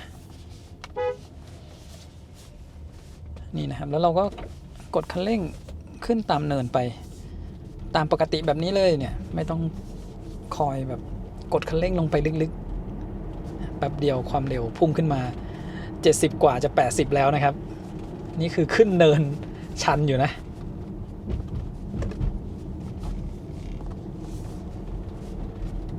ในโหมดมาตรฐานก็ขึ้นได้สบายๆนะครับสำหรับรถไฟฟ้านะครับเวลามาขับขึ้นดอยขึ้นเขาถ้าแบตเตอรี่เหลือเปอร์เซ็นต์ได้ยิ่งเยอะยิ่งดีนะครับคือพอแบตเตอรี่เหลือน้อยลงเนี่ยแรงดันมันก็ต่ำลงกำลังไฟที่จ่ายไปมอเตอร์มันน้อยลงพละกำลังในการขึ้นเนี่ยมันก็จะลดลงตามด้วยนะครับคือบางรุ่นถ้าเราเอาขึ้นตอนแบตเตอรี่แบบ50กว่าเปอร์เซ็นต์กับเอาขึ้นช่วงแบตเตอรี่20%เนี่ยพละกำลังมันก็ต่างกันเลยนะถ้าอีกหน่อยอย่างเช่นอ่างขางเนี่ยมีจุดชาร์จใกล้ๆนะครับแล้วก็เป็นรถที่แบตเตอรี่ไซส์เล็กแนะนำว่าชาร์จแบตให้ได้เยอะๆก่อนที่จะขับขึ้นนะครับแต่ว่าถ้าขึ้นมาแล้วเนี่ยเผื่อว่าอีกหน่อย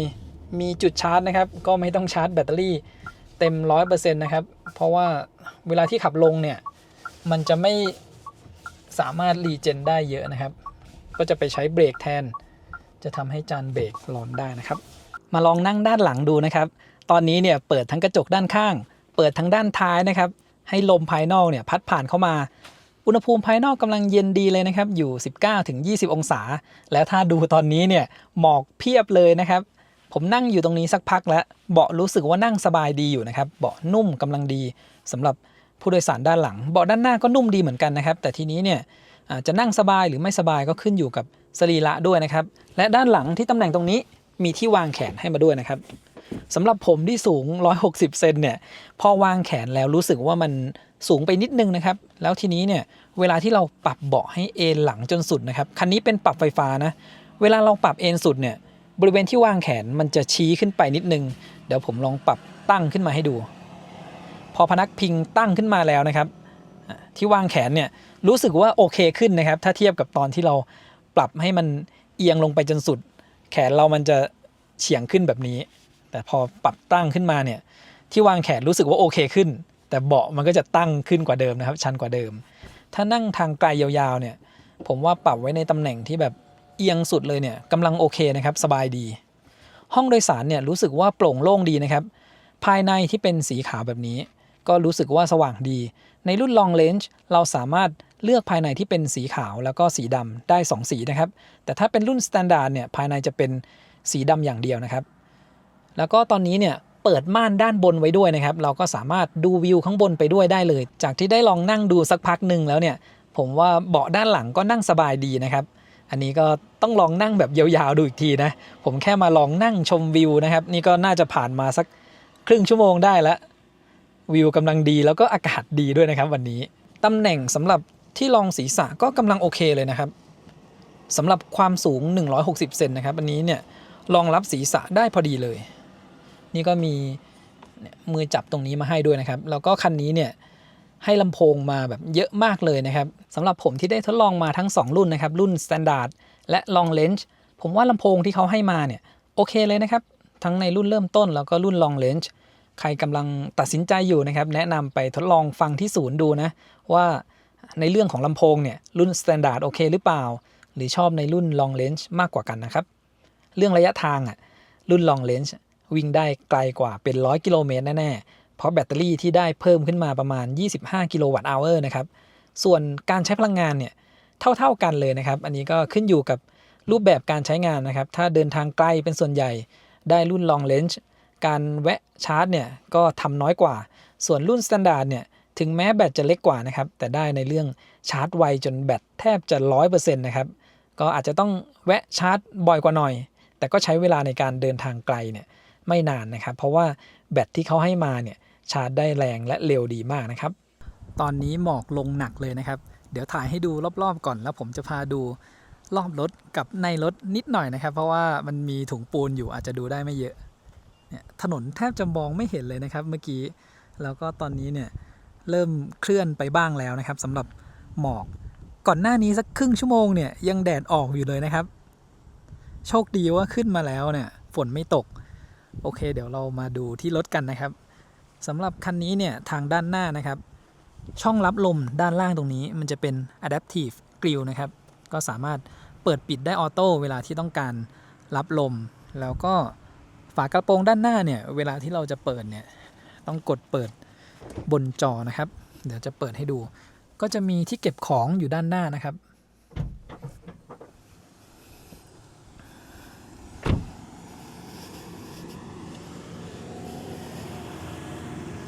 ใช้มือเดียวยกขึ้นมาได้เลยนะครับเขามีโชคมาให้เปิดขึ้นมามีช่องเก็บของตรงนี้ก็อยู่ในไซส์แบบปานกลางนะครับไม่ได้เล็กแล้วก็ไม่ได้ใหญ่มากดูที่ตำแหน่งตรงนี้มีผ้าวางมาให้ด้วยนะครับตรงนี้ที่เก็บของแล้วก็มีที่เติมน้ำล้างกระจกอยู่ด้านขวาที่ตำแหน่งตรงนี้นะครับเบาะคันนี้เนี่ยมีลมเย็นเบาะอุ่นแล้วก็มีเบาะนวดนะครับนอกจากนั้นบริเวณตรงนี้นะครับยังสามารถปรับให้ออกมารองรับขาเราได้ด้วยนะครับปรับที่ตำแหน่งตรงนี้แต่สำหรับผมที่สูง160เซนติเมตรนะครับรู้สึกว่านั่งมาไกลๆเนี่ย ตรงนี้เนี่ยมันดันขาอยู่นิดนึงนะครับถึงแม้จะกดให้มันเก็บลงไปแล้วนะเพราะดูจากความลึกนะครับจากบริเวณตรงนี้จนถึงตรงนี้เนี่ยดูแล้วมันน่าจะเหมาะสำหรับคนที่ขายาวๆนะครับอาจจะสูงสัก170เซนอาจจะกำลังพอดีนะครับแล้วก็เบาะเนี่ยสามารถปรับยกบริเวณปลายได้อย่างนี้นะครับปรับขึ้นลงแล้วก็ตำแหน่งตรงนี้เอาไว้ปรับด้านหลังหรือว่าเป็นการตั้งค่าเกี่ยวกับการนวดได้นะครับหมุนได้เพื่อเปลี่ยนเมนูนะครับระหว่างด้านหลังกับการนวดเดี๋ยวผมจะถ่ายให้ดูบนหน้าจอนะครับถ้าเราหมุนตรงปุ่มเมื่อกี้ก็จะเป็นการเปลี่ยนเมนูแบบนี้นะครับเปลี่ยนมาโหมดนวดแล้วก็โหมดพนักพิงหลังนะครับและขึ้นมาที่บริเวณด้านบนตรงนี้ก็มีลำโพงให้มาด้วยนะครับสำหรับฝั่งคนขับคราวนี้มาดูที่ด้านข้างประตูด้านข้างประตูเนี่ยตรงนี้จะมีที่เก็บของด้วยนะครับเปิดขึ้นมาตรงนี้สามารถเก็บของได้นะครับนิดหน่อยเก็บพวกเหรียญก็ได้แล้วก็ถัดมาที่ตำแหน่งตรงนี้ก็จะเป็นปุ่มสำหรับเปิดรถนะครับแล้วก็มีปุ่มล็อกปลดล็อกอยู่บริเวณนี้อันนี้ก็เป็นกระจกทั้ง4บานนะครับคันนี้เป็นการกดปุ่มตรงนี้เพื่อปลดล็อกและเปิดประตูด้วยกลไกไฟฟ้านะครับเพราะฉะนั้นเขาจะมีตำแหน่งในการเปิดประตูฉุกเฉินนะครับคันนี้เนี่ยมีสติ๊กเกอร์ติดไว้ให้ทุกบานเลยนะครับอยู่ตำแหน่งตรงนี้ก็คือเราดึงแบบนี้นะครับมันก็จะเปิดประตูออกได้เหมือนกับประตูที่เราดึงทั่วไปตามปกติเลยมาดูที่บริเวณคอนโซลกลางนะครับปุ่มตรงใต้จอเนี่ยปุ่มซ้ายสุดเอาไว้สำหรับเปิดที่เก็บของนะครับแล้วก็ปุ่มถัดมาเนี่ยเป็นคล้ายๆปุ่มที่เราใช้งานประจำสามารถเซตได้นะครับว่าต้องการใช้งานเป็นคำสั่งอะไรอย่างเช่นตอนนี้เซตว่าถ้าเรากดเนี่ยจะเปิดกล้องในห้องโดยสารด้านหลังขึ้นมานะครับเผื่อว่ามีลูกเรานั่งอยู่ด้านหลังสามารถมองผ่านกล้องตัวนี้ได้เลยนะครับและกล้องด้านหลังถ้าเกิดผู้โดยสารด้านหลังเนี่ยไม่อยากให้เราดูนะครับก็จะมีฝาที่สามารถเลื่อนมาปิดได้ด้วยเผื่อว่าต้องการความเป็นส่วนตัวนะครับแต่ถ้าเป็นเด็กๆนั่งอยู่ด้านหลังเนี่ยก็สะดวกสำหรับผู้ปกครองในการดูเลยนะครับไม่ต้องหันหลังไปหรือว่ามองผ่านกระจกตัวนี้นะครับดูที่กล้องตัวนี้ได้เลยแต่ว่าตัวกล้องเนี่ยไม่สามารถขยายใหญ่ได้นะครับสามารถเลื่อนตำแหน่งได้เพื่อที่จะได้สะดวกในการมองนะครับถัดมาจะเป็นปุ่มสำหรับ play แล้วก็ pause นะครับสามารถหมุนขึ้นลงได้นะครับเอาไว้เป็นปุ่มวอลลุ่มด้วยนอกจากจะเป็นการกด pause แล้วก็ play แล้วก็ปุ่มถัดมาตรงนี้เป็นปุ่มสำหรับเปิดฝาท้ายนะครับตรงนี้ปุ่มสำหรับเปลี่ยนโหมดการขับขี่คันนี้เนี่ยให้ wireless charger สำหรับมือถือมา2ช่องเลยนะครับแล้วก็มีช่องสำหรับเป่าลมระบายความร้อนให้กับมือถืออันนี้เป็นเครื่องวัดคาร์บอนไดออกไซด์ของผมนะครับขับทางไกลเนี่ยจะต้องมีเครื่องวัดตัวนี้อยู่ตลอดคือผมก็จะกดให้รับอากาศจากภายนอกเข้ามาค่าตอนนี้เนี่ยเป็นค่าที่อยู่บนดอยนะครับ CO2 อยู่แค่387 ppm เมื่อกี้ก็คือเปิดกระจกรถไว้รอบคันนะครับก็เป็นค่าของอากาศรอบๆรถเลยนะครับตรงนี้ถัดมาที่ตำแหน่งตรงนี้นะครับก็จะมีที่วางแก้วนะครับหรือจะเป็นที่เก็บของก็ได้เพราะว่าตรงนี้มันสามารถดันเก็บเข้ามาแบบนี้ได้นะครับกดที่ตำแหน่งตรงนี้ก็จะหมุนออกมาถ้าต้องการวางแก้วก็เปิดออกมาแบบนี้ถ้าต้องการเก็บของอย่างอื่นที่เป็นเหลี่ยมๆหน่อยนะครับก็สามารถเก็บได้แล้วก็สามารถปิดไว้แบบนี้ได้ด้วยนะครับจะเห็นว่ารถที่เป็นภายในสีขาวเนี่ยพอใช้ไปนานๆนะครับก็เริ่มแบบมีเปื้อนขึ้นมาแล้วต้องทำความสะอาดมากหน่อยนะครับถ้าใช้งานเป็นสีขาวแต่ก็จะได้ในเรื่องความสว่างในตัวรถเพิ่มขึ้นมานะครับดูโปร่งดูสว่างดีแล้วก็ที่เก็บของบริเวณตรงนี้นะครับสามารถเปิดได้จาก2ฝั่งเลยนะครับอันนี้ดีไซน์มาโอเคนะครับฝั่งนี้กดปุ่มตรงนี้ก็จะเปิดขึ้นมาด้านนี้หรือว่าถ้าจะเปิดทางด้านนู้นก็ได้เหมือนกันก็ขึ้นมาแบบนี้นะครับอันนี้ผมชอบดีนะแล้วก็ที่เก็บของตรงนี้นะครับมีไฟส่องที่เก็บของด้านในนี้ด้วยนะครับตรงนี้สามารถวางเก็บเหรียญได้นิดหน่อยผมสังเกตเห็นในรถคันนี้นะครับมีจุดหนึ่งที่ต้องระวังนะครับถ้าภายในเป็นสีขาวแล้วเราไปติดฟิล์มเนี่ยผมเห็นเป็นคราบน้ำคาดว่าน่าจะเกิดจากตอนที่ไปติดฟิล์มนะครับแล้วมันก็ไหลอาบตรงนี้ลงมาอาจจะเป็นคราบน้ำยานะครับติดอยู่แบบนี้เลยนะทางด้านขวาและด้านซ้ายนะครับด้านซ้ายก็เป็นคราบน้ำไหลลงมาเหมือนกัน อาจจะต้องบอกร้านให้ระวังในจุดนี้ไว้นะครับสำหรับตำแหน่งแอร์นะครับก็จะมีในส่วนของแอร์ตรงกลางนี่แหละถ้าคนที่ต้องการให้มันเป่ามาโดนมือนะครับมันจะปรับได้ยากหน่อยคือปรับได้เฉพาะหันซ้ายขวานะครับและถ้าเราปรับให้หันมาเนี่ยมันจะมาตำแหน่งสักประมาณนี้นะครับปรับให้เป่ามาคอหรือหน้าเราเนี่ยพอได้อยู่นะครับแต่ถ้าจะปรับให้มันมาเป่าที่ตำแหน่งเวลาเราจับพวงมาลัยนะครับอย่างผมเนี่ยชอบให้แอร์เป่ามาที่มือเวลาขับนานๆแล้วมันร้อนนะครับก็จะระบายอากาศได้ดีส่วนฝั่งขวาสามารถปรับให้เป่ามาที่มือได้อยู่นะครับการปรับเนี่ยเป็นการปรับแบบดิจิตอลนะครับเพราะฉะนั้นการปรับอาจจะยังไม่ค่อยสะดวกสบายถ้าเวลาที่เราขับรถอยู่นะครับมันก็จะต้องเล็งดีๆให้ปรับมาโดนที่ตัวเรานะครับ Seeker 7X เนี่ยสามารถปล่อย V2L ได้สูงสุดที่ 3.3 กิโลวัตต์นะครับถ้าเรามาแคมปิ้งเนี่ยเราสามารถต่อไฟ220โวลต์ออกมาจากรถได้เลยเดี๋ยวผมเปิดดูที่ช่องตรงนี้สำหรับพอร์ตชาร์จอยู่ด้านหลังซ้ายนะครับแล้วก็เราดึงตรงนี้ออกมาเอา V2L มาเสียบเข้าที่ช่องนี้นะครับก็จะสามารถดึงไฟออกมาใช้ได้เลยแล้วก็พอร์ตชาร์จเนี่ยอยู่ด้านหลังซ้ายจุดที่เราควรจะรู้ก็คือตำแหน่งในการปลดล็อกหัวชาร์จแบบฉุกเฉินนะครับจะอยู่ที่ตรงนี้อันนี้ผมเปิดฝาครอบตรงนี้ออกมาแล้วนะครับก็จะเจอกับสลิงตรงนี้ถ้าหากว่าเราไม่สามารถปลดล็อกหัวชาร์จได้ลองแบบกด stop หมดทุกอย่างแล้วนะครับให้มาดึงที่เส้นนี้เพื่อทำการปลดล็อกหัวชาร์จนะครับมาดูที่อุณหภูมิจานเบรกก่อนที่จะขับลงนะครับอุณหภูมิจานเบรกหน้าอยู่ประมาณ20องศาแล้วก็อุณหภูมิจานเบรกหลังนะครับไม่ถึง20นะครับก็19กับ20นะครับด้านหลัง19ด้านหน้า20รอบนี้เราจะขับลงโดยใช้การรีเจนแบตเตอรี่เหลืออยู่ 62% นะครับจากจุดนี้แล้วก็ผมลงในโหมดมาตรฐานตั้งค่าการรีเจนไว้แบบเข้มข้นนะครับก็คือรีเจนหนักสุดช่วงเนินแรกตรงนี้ความเร็วอยู่ประมาณ20กิโลเมตรต่อชั่วโมงรีเจนประมาณ 20% นะครับแล้วก็ผมจะลองชะลอความเร็วให้เป็นความเร็วต่ำดูการรีเจนที่ความเร็วต่ำนะครับลองหยุดนิ่งก่อนแล้วก็เคลื่อนที่ไปด้วยความเร็วไม่ถึง20นะครับลองเหยียบเบรกก็รีเจนแรงอยู่นะครับประมาณ 20% เลยทีเดียวในคันนี้เขาตั้งการรีเจนมาค่อนข้างสูงนะครับถึงแม้จะเป็นโหมดมาตรฐานเนี่ยขับก็รู้สึกว่ารีเจนเขาเซตมาแรงแต่มันไม่เป็น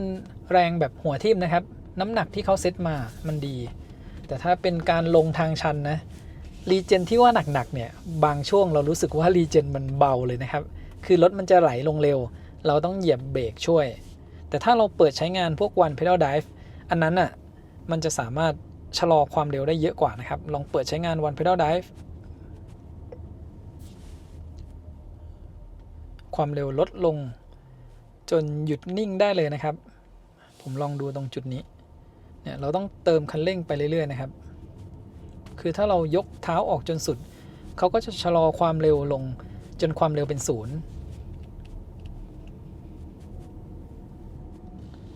ยกเท้าออกนะครับรีเจนประมาณ 40% เนี่ยหยุดบริเวณทางชันได้เลยนะครับพอความเร็วเป็น0ปุ๊บก็จะเปิดออโต้โฮนะครับเดี๋ยวผมลงแบบธรรมดานะไม่ใช้ One Pedal Drive ก็เป็นการใช้รีเจนนะครับแล้วเราก็เหยียบเบรกเพิ่มถ้ารู้สึกว่าความเร็วมันสูงขึ้น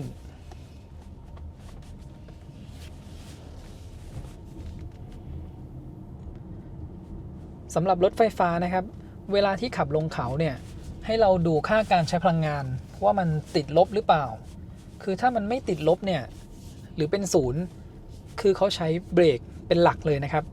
แบบนั้นมันจะทำให้เบรกร้อนได้เหมือนกับตอนที่เราลงด้วย Hill Descent Control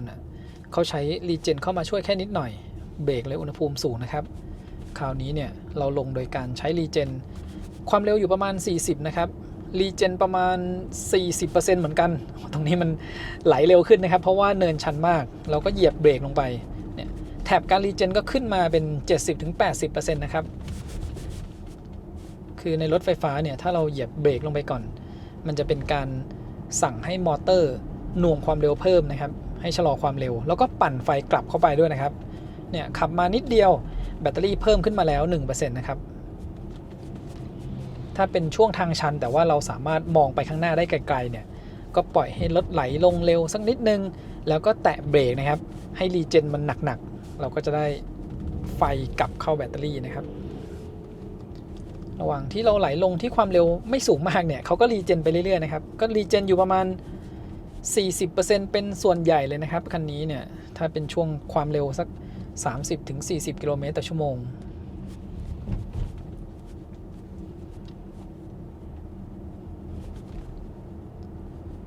รีเจนได้ดีเลยนะครับเดี๋ยวเราลงไปถึงข้างล่างแล้วก็ดูอุณหภูมิจานเบรกรวมถึงไฟที่ได้กลับเข้ามานะครับจุดโค้งๆแบบนี้ก็กดเบรกลงไปนะครับพอถึงโค้งแบบนี้นะครับถ้ามันเร็วเกินเราก็แค่เหยียบเบรกลงไปแล้วก็สังเกตที่การรีเจนบางช่วงเนี่ยต้องเติมคันเร่งด้วยซ้ำไปนะ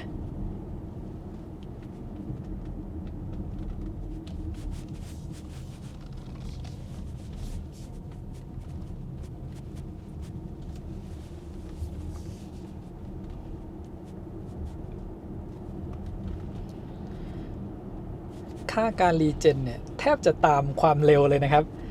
ความเร็วสัก50กว่าเนี่ยรีเจนก็สักประมาณ 50% นะครับอันนี้ประมาณด้วยสายตาเพราะว่ามันเป็นขีดการรีเจนไม่มีตัวหนังสือบอกว่ากี่เปอร์เซ็นต์นะครับ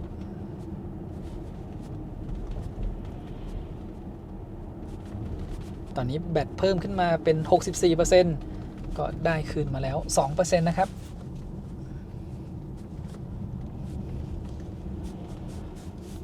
ถ้าเราไม่ได้ขับเร็วเนี่ยแบต 1% มันได้ 7-8 กิโลเมตร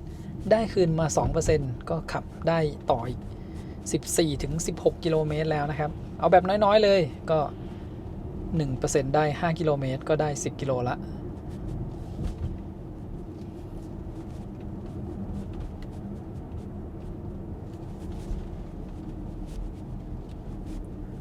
แล้วก็บริเวณนี้ถ้าเป็นชันมากๆแบบนี้เนี่ยเราจะต้องเบรกเข้าไปนะครับตัว S คือถ้าเป็นการลงทางชันช่วงเทศกาลเนี่ยมันจะมีรถลงต่อๆกันเยอะให้เราเว้นระยะห่างไว้นะครับถ้าเขาใช้ความเร็วต่ำมากๆจริงๆเนี่ยแล้วมันไม่สามารถแซงได้ก็หาจุดจอดก่อนคือถ้าเราลงด้วยความเร็วต่ำกว่า20 กิโลเมตรต่อชั่วโมงนะครับเขาก็อาจจะใช้เบรกเข้ามาช่วยหน่อยมันก็จะเหมือนกับการเลียเบรกนะครับลงไปยาวๆเนี่ยจานเบรกอาจจะร้อนก็ได้อันนี้ไม่ชัวร์นะครับก็ต้องลองดูอีกทีหนึ่งแต่เท่าที่ผมทดสอบดูเมื่อกี้เนี่ยคันนี้เขาก็ถือว่ารีเจนได้ดีนะครับแต่เผื่อไว้หน่อยถ้าเรามาช่วงเทศกาลจริงๆเนี่ยแล้วคันหน้าขับลงด้วยความเร็วไม่เกิน20นะครับและทุกคันเนี่ยเลียเบรกแบบนั้นลงไปด้วยกันหมดเนี่ยจานเบรกมันจะร้อนมากนะครับ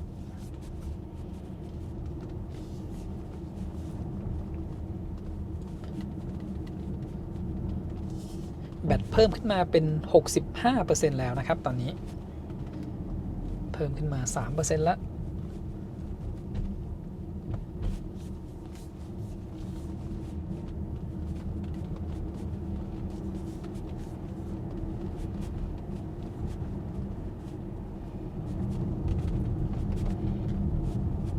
ความหน่วงในการรีเจนเนี่ยโอเคเลยนะครับถ้ามันไม่ได้ชันมากๆเนี่ยผมว่าน้ำหนักในการรีเจนคือเราแทบจะไม่ต้องกดเบรกเพิ่มเลยถ้าไม่ได้ลงอ่างขังผมว่าต้องมีเติมคันเร่งแหละเพราะว่ารีเจนคันนี้ค่อนข้างหนักนะครับเนินชันแบบหนักๆหักศอกน่าจะเป็นจุดเกือบสุดท้ายละข้างหน้าคือจุดสุดท้ายนะครับแล้วก็จะเหลือช่วงเริ่มต้นที่เราทดลองชะลอตามเนินชันนะครับ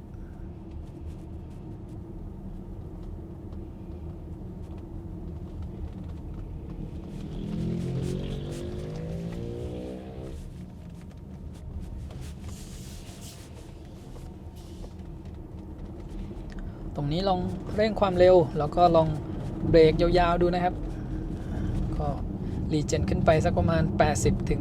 ต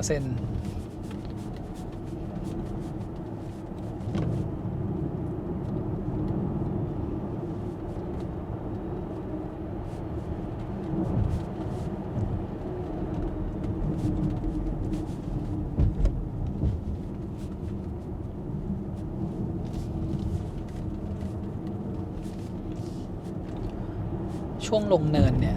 เท่าที่ผมสังเกตนะพอความเร็ว70เนี่ยการรีเจนก็ประมาณ 60-70% เหมือนกันเลยนะครับมันอาจจะเป็นความพอดีนะที่ลงเนินด้วยความเร็ว70ก็รีเจน 70%ความเร็ว30-40ก็รีเจนสักประมาณ 30-40% เหมือนกันตรงจุดนี้เดี๋ยวเราแวะดูอุณหภูมิจานเบรกกันนะครับเมื่อกี้ก่อนที่จะลงมาเนี่ยอยู่ที่19แล้วก็20องศา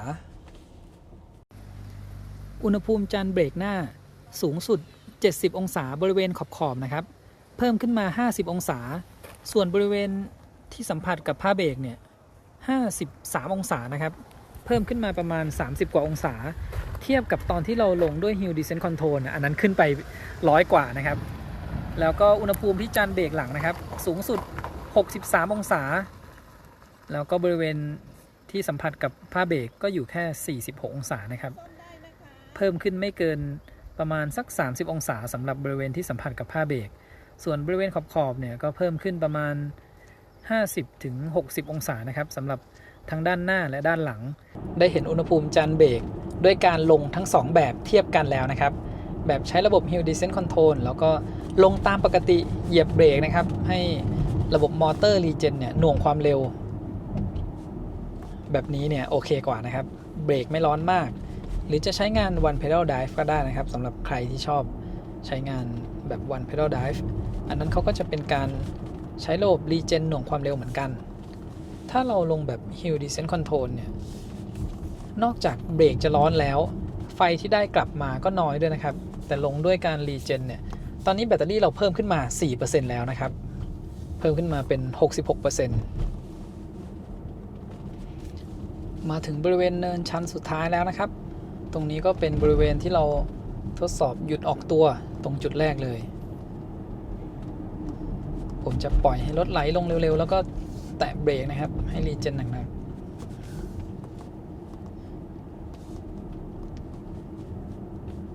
ๆรีเจนอยู่ประมาณ 40% นะครับบริเวณนี้แบตเตอรี่เพิ่มขึ้นมาเป็น 67% แล้วนะครับได้มาแล้ว 5%ผมว่าการรีเจนคันนี้เนี่ยทำได้ดีนะ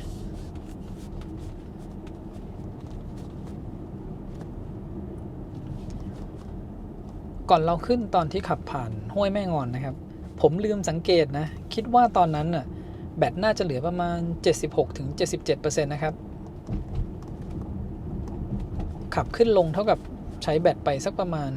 10% ตอนนี้แบตเตอรี่เพิ่มขึ้นมาเป็น 67% นะครับได้มาเพิ่ม 5% เทียบกับก่อนที่เราจะขับลงนะครับ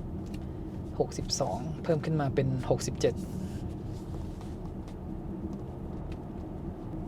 ขับกลับมาถึงตรงเซเว่นที่เราเริ่มต้นนะครับแบตเตอรี่ยังเหลือ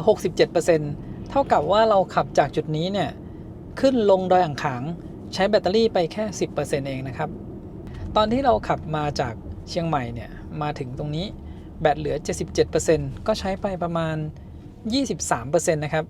ก็แปลว่าเราขับกลับไปถึงเชียงใหม่เนี่ยก็น่าจะใช้อีกไม่เกิน 25% ไปถึงนั่นแบตน่าจะเหลือ 40 กว่าเปอร์เซ็นต์นะครับเท่ากับว่าถ้าเราขับมาที่ดอยอ่างขางเนี่ยเราสามารถใช้ไฟเพิ่ม V2L ได้สัก 20% เลยนะทั้งนอนแคมปิ้งเนี่ยนอนทั้งคืนแบตเตอรี่มันจะใช้ประมาณ 1% ต่อ1ชั่วโมงนะครับโดยประมาณขึ้นอยู่กับอากาศภายนอกถ้าอากาศภายนอกมันเย็นเนี่ยแล้วแอร์มันไม่ต้องทำงานมากก็จะใช้ไฟน้อยลงนะครับตอนที่อยู่ที่กรุงเทพผมลองเปิดแคมป์โหมดไว้ทั้งคืนจากเที่ยงคืนถึงประมาณ 8-9 โมงเนี่ยมันก็หายไปสักประมาณ 8% นะครับ 8-9% แต่อันนั้นน่ะอุณหภูมิภายนอกมัน 28-30 องศานะครับถ้าเรามาแคมปิ้งบนดอยอุณหภูมิภายนอกมัน20กว่าหรือต่ำกว่านั้นเนี่ยแอร์มันก็ทำงานน้อยลงวันนี้ขับกลับยังไม่มืดนะครับถ่ายให้ดูวิวข้างทางไปด้วยกันแล้วก็ดูช่วงที่ขับเข้าโค้งนะครับการเข้าโค้งทำได้ดีนะแล้วก็มั่นใจนะครับอันนี้เป็นการขับแบบใช้งานทั่วไปนะไม่ได้เป็นการขับแบบเข้าโค้งแรงๆนะครับที่ผมชอบเลยก็คือน้ำหนักและความรู้สึกในการเบรกนะครับ ชอบตั้งแต่ได้ลองตัว Seeker 7X Standard แล้วขับไปกำแพงเพชรนะครับอันนี้ก็เหมือนกันเลยนะ Feeling ในการเหยียบเบรกเนี่ยให้ความรู้สึกมั่นใจในการเบรกดีนะครับขับมาเนี่ยจะเข้าโค้งเราเหยียบเบรกลดความเร็วมันสมูทดีนะครับเบรกแล้วแบบไม่มีอาการหน้าทิ่มตอนนี้ขับมาถึงที่เชียงดาวแล้วนะครับระหว่างทางกลับเข้าเชียงใหม่ถ่ายให้ดูไฟสูงนะครับระบบไฟสูงอัตโนมัติเนี่ยทำงานโอเคเลยนะครับพอมีรถสวนมาก็ดับลงทันทีเมื่อวานเนี่ยขับในเส้นทางหลักนะครับจากกรุงเทพมาเชียงใหม่อันนั้นก็เห็นการทำงานที่ทำงานได้ดีแล้วลองขับในถนนที่เป็นแบบเลนสวนเนี่ยการปิดไฟของเขาก็ทำได้รวดเร็วดีนะครับลองเปิดใช้งานมาสักพักแล้วเนี่ยไม่มีแบบเปิดขึ้นมาใส่รถคันด้านหน้าหรือว่ารถฝั่งตรงข้ามเลยนะครับกลับมาถึงที่โรงแรมแล้วนะครับช่วงประมาณ20 กิโลเมตรสุดท้ายที่เรากลับเข้ามาในตัวเมืองเนี่ยฝนตกมาตลอดเลยนะครับวันนี้ถือว่าโชคดีมากเลยนะครับวันนี้เนี่ยตอนที่ขับขึ้นอ่างขางฝนไม่ตกเดี๋ยวผมต้องเอาจอดเอาของลงก่อนนะครับแล้วค่อยไปชาร์จแบตเตอรี่ขับกลับมาถึงแบตเตอรี่เหลืออยู่ 43% นะครับก็แบตเตอรี่เหลือเยอะเลยกับระยะทางที่ขับไป315 กิโลเมตรระยะทางที่ขับไปทั้งหมด315.6 กิโลเมตรนะครับ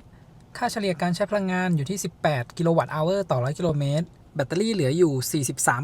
43% แล้วก็พลังงานที่ใช้ไปทั้งหมดนะครับ59.6 กิโลวัตต์ชั่วโมงทีนี้ถ้าคิดเป็นแบบพลังงานรวมที่ใช้ไปทั้งหมดนะครับจะได้ค่าเฉลี่ยอยู่ที่ 18.88 กิโลวัตต์ชั่วโมงต่อ100 กิโลเมตรเมื่อคืนเนี่ยเรามาถึงชาร์จแบตเตอรี่350 บาทจนแบตเตอรี่เต็มนะครับแล้วก็ขับไปทั้งหมดวันนี้315 กิโลเมตรคิดออกมาเนี่ยก็ประมาณกิโลเมตรละบาทนะครับแต่ทีนี้แบตเตอรี่เรายังเหลืออีก 43% นะครับแปลว่าระยะทางที่เหลือยิ่งเราขับได้เยอะสมมุติว่าใช้อีกสัก 30% แล้วกัน 1% วิ่งได้ 5 กิโลเมตรก็ขับได้อีก 150 กิโลเมตรนะครับพอหารมาเนี่ยมันเท่ากับกิโลเมตรละไม่ถึงบาทแล้วนะครับถ้าได้มาชาร์จจุดชาร์จเป็นแบบเหมาจ่ายและราคาไม่แพงแบบนี้นะครับยิ่งเดี๋ยวพรุ่งนี้เนี่ยผมจะทำทริปขับยาวๆนะครับจากเชียงใหม่ไปถึงกรุงเทพเดี๋ยวเราดูว่าคันนี้เนี่ยจะสามารถขับยาวจากเชียงใหม่ไปถึงกรุงเทพโดยไม่ต้องแวะชาร์จได้หรือเปล่านะครับถ้าได้แล้วเราชาร์จจากที่นี่นะครับ350 บาทขับยาวถึงกรุงเทพเนี่ยถือว่าประหยัดมากนะครับกับรถที่แบตเตอรี่ขนาด100 กิโลวัตต์ชั่วโมงและขับได้ไกลๆนะครับเช้ามานี่ฝนยังคงตกอยู่เหมือนเดิมนะครับเมื่อคืนที่กลับเข้ามาถึงโรงแรมเนี่ยฝนก็ตกช่วงนี้เป็นพายุเข้าพอดี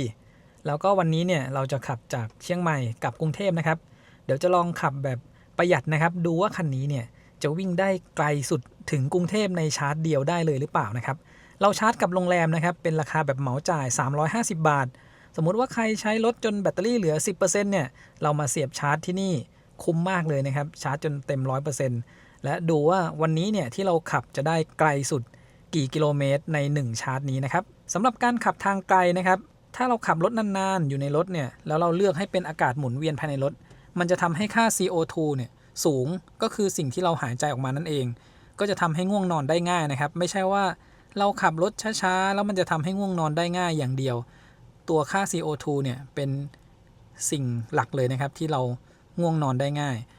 ถ้าขับทางไกลเนี่ยผมมักจะกดรับอากาศภายนอกเข้ามาในรถแบบนี้นะครับถ้ามันไม่ได้มีกลิ่นภายนอกแรงหรือว่ามีฝุ่นเยอะเราขับทางไกลนานๆแบบนี้เนี่ยมันง่วงช้าลงนะครับเพราะว่ามันไม่มีค่า CO2 สะสมภายในรถเยอะยิ่งถ้าเรานั่งกันมาในรถหลายคนนะครับเขาหายใจออกมาเนี่ยแป๊บเดียวค่า CO2 เนี่ยมันจะขึ้นไป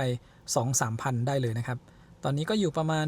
1,000 เพราะว่ารถยังจอดอยู่นะครับแล้วก็ผมกดให้รับอากาศจากภายนอกเข้ามาละคันนี้มีทั้งหมด3โหมดนะครับรับอากาศจากภายนอกเข้ามาอากาศหมุนเวียนภายในรถ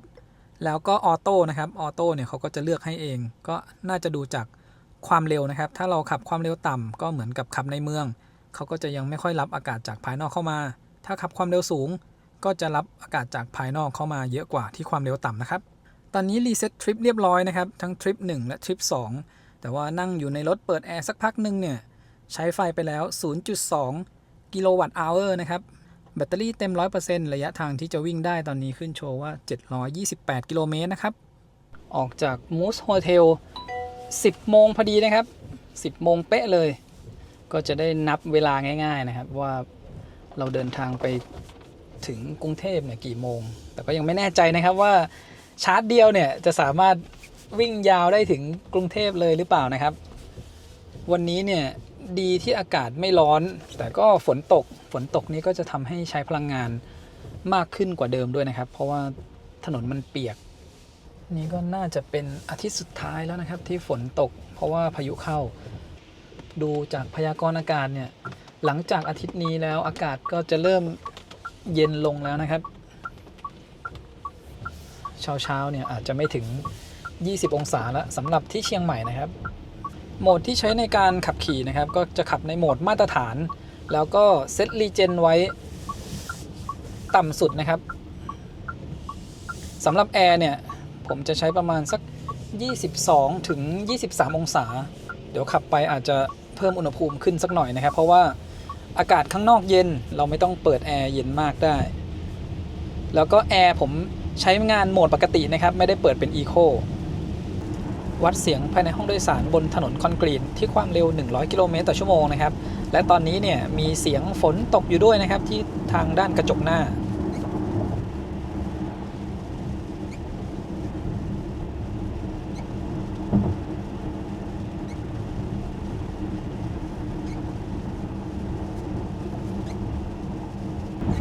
ตัวเลขเนี่ยจะอยู่ประมาณ50ปลายๆถึง60ต้นๆนะครับ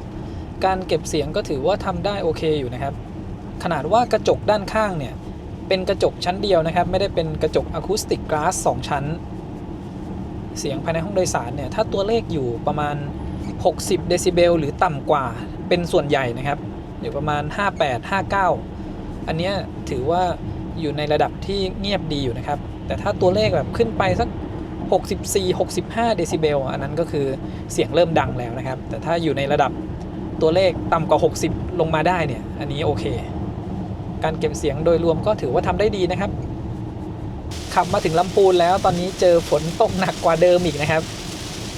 ระยะทางที่ขับมาตอนนี้38กิโลเมตรค่าเฉลี่ยการใช้พลังงานเนี่ยอยู่ที่ 16.9 กิโลวัตต์อเวอร์ต่อ100กิโลเมตรนะครับเริ่มเป็นการขับขึ้นทางชันแล้วก็ถนนเปียกด้วยนะครับก็ทำให้การใช้พลังงานเนี่ยมันมากขึ้นแบตเตอรี่เหลืออยู่ 94% ใช้ไป 6% นะครับก็ประมาณ 1% วิ่งได้ 6-7 กิโลเมตร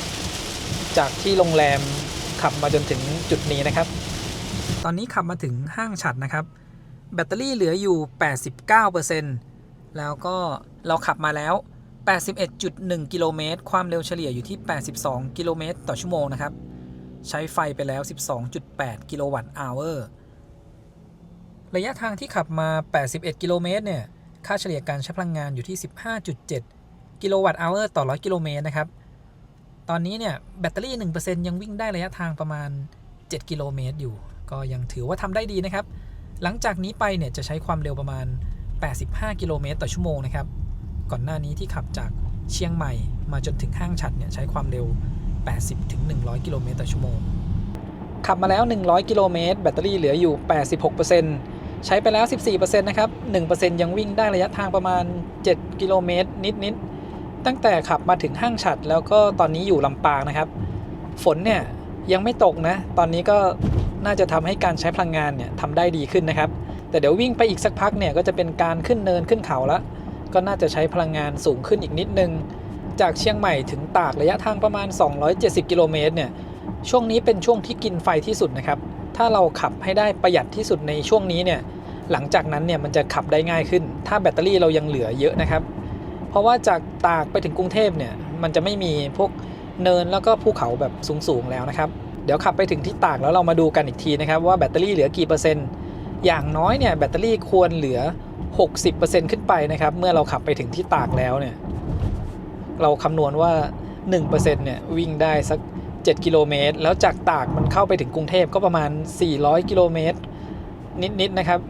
ถ้าเหลือต่ำกว่า 60% เนี่ยเราจะต้องขับให้ช้าลงถึงจะเข้าไปถึงกรุงเทพได้นะครับมาถึงปั๊มบางจากที่เถิดนะครับ จุดนี้เนี่ยจะมีสถานีชาร์จของ Level Charger แล้วก็ Spark EV รวมทั้งหมด6หัวชาร์จนะครับ Spark EV เนี่ยกำลังไฟรวม240กิโลวัตต์ถ้าเป็นรถ800โวลต์ชาร์จคันเดียวจะได้240กิโลวัตต์นะครับส่วนของ Level Charger เนี่ยจะเป็น120กิโลวัตต์นะครับเดี๋ยวผมแวะมากินข้าวที่นี่ก่อนนะตอนนี้เที่ยงครึ่งพอดีนะครับแวะกินข้าวก่อนแล้วค่อยขับยาวๆระยะทาง184กิโลเมตรแบตเตอรี่เหลืออยู่ 76% นะครับสรุปว่าแวะจุดนี้ไปครึ่งชั่วโมงนะครับถ้าเสียบชาร์จเนี่ยเต็ม 100% แล้วนะเดี๋ยวผมพาวนมาดูด้านหลังนะครับห้องน้ำจะอยู่ด้านหลังตรงนี้แล้วก็จะมีร้านข้าวมันไก่กับร้านอินทนินนะครับร้านข้าวมันไก่นี่ก็อร่อยดีนะครับเมื่อกี้นี่คือคุยกับเจ้าของปั๊มอยู่ด้วยเลยใช้เวลาไปทั้งหมดครึ่งชั่วโมงถ้าขากลับผ่านมายังไม่เกิน5โมงนะครับก็แวะที่นี่ได้นะกินข้าวร้านข้าวมันไก่แล้วก็ร้านกาแฟอินทนินเนี่ยปิด5โมงเย็นนะครับก่อนหน้านี้ที่ขับมาอุณหภูมิอยู่ประมาณ 24-29 องศานะครับแวะกินข้าวเนี่ยตอนนี้แดดออกแล้วอุณหภูมิภายนอกประมาณ30กว่าองศาแล้วก็เดี๋ยวผมเปิดเบาะลมเย็นนะครับมาถึงจังหวัดตากแล้วนะครับระยะทางบนหน้าจอ270กิโลเมตรค่าเฉลี่ยการใช้พลังงานลดลงมาเหลือ 14.3 กิโลวัตต์อเวอร์ต่อ100กิโลเมตรแบตเตอรี่เหลืออยู่ 65% นะครับตอนนี้ 1% ยังสามารถวิ่งได้ระยะทางประมาณ 7.4 ถึง 7.5 กิโลเมตรถึงที่ตากแล้วแบตเตอรี่เหลือ 65% เนี่ยอันนี้สบายใจได้แล้วนะครับจากเชียงใหม่มาถึงตากเนี่ยมันจะเป็นพวกทางขึ้นเนินขึ้นเขาและเรายังสามารถทำค่าเฉลี่ยได้ที่ 14.3 เนี่ยโอเคเลยหลังจากตากไปเนี่ยเดี๋ยวผมอาจจะลองรีเซ็ตทริป1ดูนะครับจากนี่ไปถึงกรุงเทพมันจะใช้พลังงานเฉลี่ยอยู่ที่เท่าไหร่ปริมาณไฟที่ใช้ไปทั้งหมดตอนนี้ 39.3 กิโลวัตต์อเวอร์นะครับขับมาแล้ว3ชั่วโมง33นาทีอันนี้ไม่รวมเวลาที่จอดพักนะครับขับมาแล้ว380กิโลเมตรค่าเฉลี่ยการใช้พลังงานอยู่ที่14กิโลวัตต์อเวอร์ต่อ100กิโลเมตรนะครับแล้วก็แบตเราเหลือ 50% ครึ่งหนึ่งพอดีนะครับระยะทางบนหน้าจอโชว์ว่าจะวิ่งได้อีก362กิโลเมตรเอาระยะทางที่เราขับมาเนี่ยรวมกับระยะทางที่จะวิ่งได้บนหน้าจอรวมกันได้ระยะทางประมาณ742กิโลเมตรนะครับเรียกว่ามากกว่าสเปคที่เคลมขึ้นมา12กิโลเมตรแล้วนะตั้งแต่ลำปางจนขับมาถึงนี่นะครับผมก็ใช้ระบบช่วยขับเนี่ยเซตความเร็วไว้ที่85กิโลเมตรต่อชั่วโมงมาตลอดเลยนะครับโดยที่ไม่ต้องลดความเร็วลงเลยเนี่ยถือว่าการจัดการพลังงานทำได้ดีเลยนะครับบางคันเนี่ยขับมาถึงช่วงนี้ผมต้องคอยลดความเร็วลงแล้วนะเพราะว่าดูแล้วมันอาจจะไม่ถึงกรุงเทพแต่คันนี้เนี่ยยังไม่ต้องลดความเร็วนะครับแล้วก็ระหว่างที่ขับมาเนี่ยเปิดเพลงฟังมาตลอดเลยนะครับจากลำปางจนมาถึงกำแพงเพชรที่นี่คราวนี้เดี๋ยวไปดูช่วงใกล้ๆถึงกรุงเทพอีกทีนะครับว่าความเร็วที่ใช้85กิโลเมตรต่อชั่วโมงยาวๆเนี่ยจะต้องลดความเร็วลงหรือเปล่าถ้าใช้85กิโลเมตรต่อชั่วโมงโดยไม่ต้องลดความเร็วลงเลยจนถึงกรุงเทพเนี่ยก็ถือว่าทำได้ใกล้เคียงกันกับ009รุ่น Standard เลยนะครับคันนั้นเนี่ยผมก็ขับด้วยความเร็ว85กิโลเมตรต่อชั่วโมงยาวๆจนถึงกรุงเทพแต่ว่าคราวนั้นน่ะไม่ได้เปิดเพลงฟังนะครับไปถึงกรุงเทพแบตก็เหลือพอสมควรแหละคราวนี้ลองแบบเปิดเพลงฟังไปด้วยเลยนะครับเบาะลมเย็นก็ยังเปิดอยู่นะระหว่างที่ขับมาเนี่ยผมก็ลองเอาระยะทางที่เหลือกับระยะทางที่ขับมาลองบวกดูเรื่อยๆนะครับเพื่อเช็คดูว่าระยะทางเนี่ยมันจะลดลงหรือเปล่ากลายเป็นว่ามันไม่ลดลงแต่มันเพิ่มขึ้นด้วยนะครับจากตอนแรกเนี่ยเอาบวกกันมันอาจจะอยู่ประมาณ735นี่ขับมาเรื่อยๆมันเพิ่มเป็น742นะครับถ้าเรายังใช้ความเร็ว85กิโลเมตรต่อชั่วโมงแบบนี้ตอนนี้ขับมาถึงที่ชัยนาทแล้วนะครับแบตเตอรี่เนี่ยเหลืออยู่ 30% นะครับเราขับมาแล้ว520กิโลเมตรค่าเฉลี่ยการใช้พลังงานอยู่ที่ 13.9 กิโลวัตต์อเวอร์ต่อ100กิโลเมตรนะครับผมยังคงใช้ความเร็ว85กิโลเมตรต่อชั่วโมงมาตลอดเลยนะครับตั้งแต่ลำปางจนมาถึงชัยนาทนี้ใช้ Adaptive Cruise Control กับ Lane Centering มานะครับแล้วก็เปิดเพลงฟังเปิดเบาะลมเย็นนะครับแอร์เนี่ยตั้งไว้ที่22องศาไม่ได้เปิดโหมด Eco อะไรเลยนะครับขับในโหมดปกติแต่ว่าใช้ความเร็ว85กิโลเมตรต่อชั่วโมงมาตลอด แบตเตอรี่เหลือ 30% ระยะทางที่เหลือบนหน้าจอตอนนี้216กิโลเมตรรวมกับระยะทางที่เราวิ่งมาแล้ว522กิโลเมตรเนี่ยบวกกันมันก็ได้738กิโลเมตรนะครับจากเดิมที่ผมบอกไปเนี่ยว่ารวมกันมันได้740กิโลเมตรแต่พอมีช่วงใช้ความเร็วสักประมาณ100กิโลเมตรต่อชั่วโมงเพื่อเร่งแซงอยู่สักพักนะครับทำให้ระยะทางที่มันรวมกันเนี่ยมันลดลงมานิดนึงแต่เหลือระยะทางที่จะต้องวิ่งไปถึงกรุงเทพอีกไม่ถึง200กิโลเมตรแล้วนะครับผมว่าใช้ความเร็วเท่าเดิมแบบนี้ไปได้เรื่อยๆเลยนะเพราะว่าช่วงใกล้ถึงกรุงเทพเนี่ยพอรถเยอะก็ต้องใช้ความเร็วต่ำลงจาก85กิโลเมตรต่อชั่วโมงนะครับคันนี้เนี่ยขับโดยไม่ต้องลดความเร็วลงเลยนะครับบางคันผมต้องลดลงมาเหลือ80เหลือ70นี่ยัง85มาได้ยาวๆเอาระยะทางมาบวกกันเนี่ยยังดูแล้วไว้ใจได้อยู่นะครับสำหรับคราวที่ขับขึ้นไปเชียงใหม่นะเราขับได้510กิโลเมตรแล้วแบตเตอรี่ก็เหลือประมาณ11-12% นะครับอันนั้นเป็นการขับแบบปกติอันนี้ลองขับแบบประหยัดนะครับซึ่งจริงๆแล้วคันนี้เนี่ยเราก็ใช้ความเร็วแบบ100-110แล้วก็แวะชาร์จแค่แป๊บเดียวก็ขับถึงกรุงเทพได้แล้วนะครับนี่เป็นการทดสอบดูประสิทธิภาพความประหยัดของรถคันนี้นะครับและมาดูที่ค่า CO2 นะครับคาร์บอนไดออกไซด์ภายในห้องโดยสารก็จะอยู่ประมาณ 7-800 นะครับคันนี้เนี่ยพอเรากดให้รับอากาศจากภายนอกเข้ามาเนี่ยเขาก็เอาอากาศจากภายนอกเข้ามาพอสมควรเลยแหละตลอดทางที่ขับมาวันนี้ก็ไม่ได้มีกลิ่นเหม็นอะไรนะครับก็เลยกดรับอากาศมายาวๆขับมาเนี่ยก็ไม่ได้รู้สึกว่าง่วงนอนนะครับมีแค่แบบว่าเบื่อเฉยๆเพราะว่าเรานั่งจับพวงมาลัยมาแบบนี้ยาวๆนะครับก็ดูวิวแล้วก็ฟังเพลงไปเพลินๆนะครับ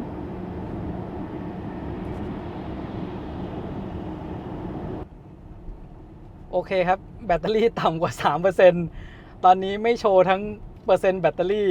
แล้วก็ระยะทางที่วิ่งได้แล้วเมื่อกี้เนี่ยถ้าผมจำไม่ผิดน่าจะเหลือสักประมาณ20กิโลนะ หวังว่าจะไม่ดับไปนะครับเราขับมาแล้ว697กิโลเมตรเดี๋ยววนรอบสวนลุมสักรอบหนึ่งนะครับแล้วก็เลี้ยวไปเซ็นทรัลเวิลด์ดีกว่าพอขับลงสะพานกลับมานะครับแบตเตอรี่เพิ่มขึ้นมาเป็น 3% ระยะทางที่วิ่งได้ตอนนี้ประมาณ 18-19 กิโลเมตรอย่างน้อยมันต้องขับได้สัก10กิโลเมตรแหละแต่ผมต้องการอีกแค่ไม่เกิน3กิโลเมตรนะครับก็จะเป็น700กิโลเมตรละ699.7 ครับลองเร่งความเร็วสักนิดนึงนะครับเหยียบสุดโอ้โหค่อยๆไปเหยียบสุดก็ค่อยๆเคลื่อนออกไปนะครับโอ้ย700กิโลเมตรแล้วครับ 700.00 ใช้ไฟไป 95.9 กิโลวัตต์อเวอร์นะครับตอนนี้ค่าเฉลี่ยการใช้พลังงาน 13.5 นะครับภารกิจสำเร็จแล้วนะครับ700กิโลเมตรกับ Seeker 7X Long Range นะครับทำสำเร็จนะครับกับภารกิจเชียงใหม่กรุงเทพไม่ต้องแวะชาร์จกับ Seeker 7X รุ่น Long Range และที่สำคัญขับจนถึงระยะทาง700กิโลเมตรแบตเตอรี่ยังเหลืออีก 2% นะครับเราชาร์จที่โรงแรมแบบเหมาจ่าย350 บาทนะครับเท่ากับกิโลเมตรละ50 สตางค์แล้วก็มาถึงเซ็นทรัลเวิลด์ชาร์จฟรีอีกต่างหากนะครับเผื่อว่าใครจะลองขับตามนะครับแบบนี้เนี่ยจากเชียงใหม่ถึงกรุงเทพแล้วก็แวะไปชาร์จฟรีที่เซ็นทรัลเวิลด์ได้เลยนะครับแล้วก็ขาไปก็เหมือนกันนะครับชาร์จแบตเตอรี่ 100% จากเซ็นทรัลเวิลด์ไปแวะชาร์จระหว่างทาง280 บาทถึงเชียงใหม่ก็ชาร์จที่โรงแรมนะครับ350 บาทขาไปเนี่ยค่าเดินทางก็ถูกแล้วนะครับขากลับเนี่ยถูกกว่าเดิมอีกนะครับชาร์จ 100% จากโรงแรมแล้วก็มาชาร์จฟรีที่เซ็นทรัลเวิลด์เหมือนเดิมถ้านั่งกันไป4คนเนี่ยคุ้มเลยนะครับอันนี้ผมก็บรรทุกน้ำหนักให้ใกล้เคียงกับนั่ง4คนแล้วด้วยนะครับถือว่าการจัดการพลังงานคันนี้ทำได้ดีเลยนะครับเป็นรถคันแรกนะครับที่ผมใช้ความเร็ว85กิโลเมตรต่อชั่วโมงตลอดทางแล้วก็เปิดเพลงฟังมาด้วยนะครับคันอื่นๆเนี่ยผมไม่ได้เปิดเพลงฟังนะก็จะมี Seeker 009 นะครับที่ใช้ความเร็ว85กิโลเมตรต่อชั่วโมงเหมือนกันแต่ว่าไม่ได้เปิดเพลงนะครับส่วนคันนั้นน่ะ แบตเตอรี่เขาไซส์ใหญ่กว่านะครับ116กิโลวัตต์อเวอร์คันนี้แบตเตอรี่แค่100เองนะครับต่างกันอยู่16กิโลวัตต์อเวอร์เลยทีเดียวแต่ระยะทางเนี่ย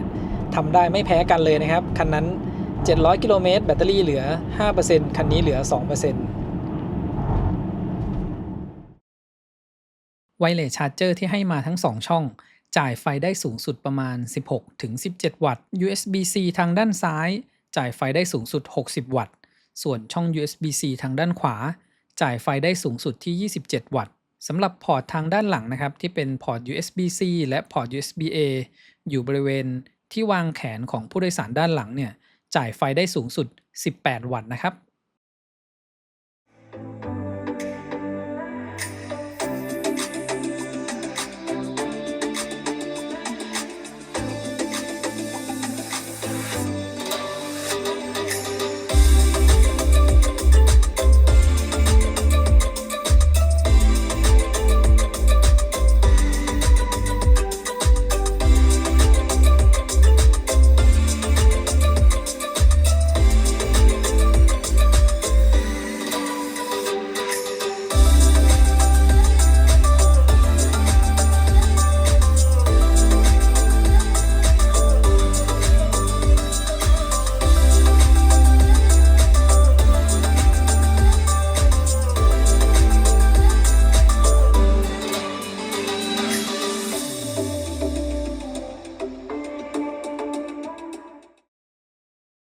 มาดูอุณหภูมิภายในห้องโดยสารผ่านกล้องจับความร้อนนะครับ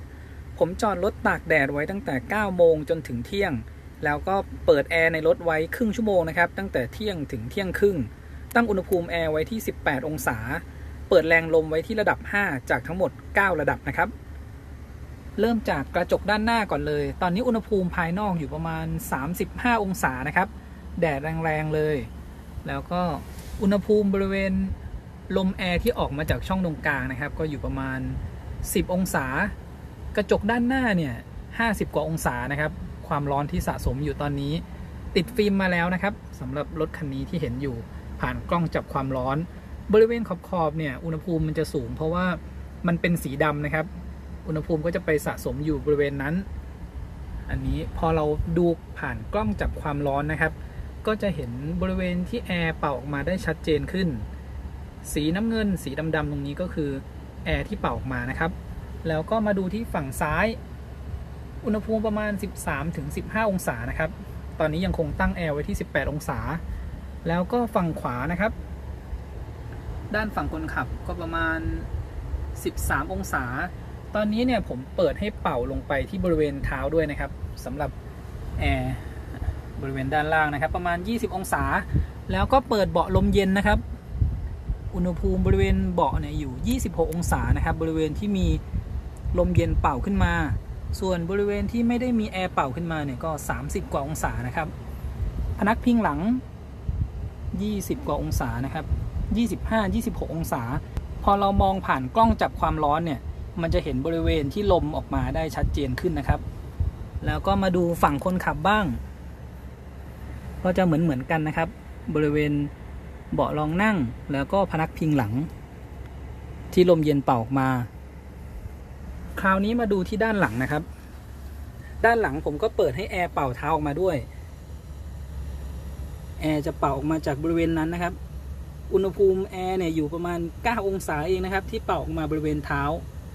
ทั้งด้านขวาและด้านซ้ายเลยนะครับและสำหรับแอร์ด้านหลังจะอยู่บริเวณเสา B นะครับแรงลมแอร์ถือว่าโอเคอยู่นะครับไม่ได้ค่อยจนเกินไปอย่างตอนนี้เนี่ยเราเปิดให้มันเป่าเท้าด้วยแรงลมบริเวณเสาด้านข้างมันก็จะค่อยลงอีกนิดนึงนะครับอุณหภูมิอยู่ประมาณ14-17องศาและด้านขวาตรงนี้นะครับ14-19องศาอันนี้ขนาดว่ารถจอดอยู่กับที่เหมือนเดิมนะครับมันก็จะมีความร้อนสะสมตั้งแอร์ไว้ที่18องศาเนี่ยก็สามารถระบายความร้อนได้ดีเลยนะครับเข้ามานั่งอยู่ภายในห้องโดยสารรถตากแดดอยู่เหมือนเดิมนะครับรู้สึกว่าเย็นขึ้นแล้วทีนี้มาดูที่หลังคานะครับคันนี้เนี่ยให้ม่านบังแดดมาด้วยอุณหภูมิม่านบังแดดอยู่ประมาณ40กว่าองศาและเดี๋ยวผมจะเปิดม่านบังแดดออกให้ดูนะครับ 60ถึง70องศาเลยนะครับสำหรับกระจกด้านบนติดฟิล์มมาแล้วด้วยนะครับดูความแตกต่างอุณหภูมินะครับ43กับ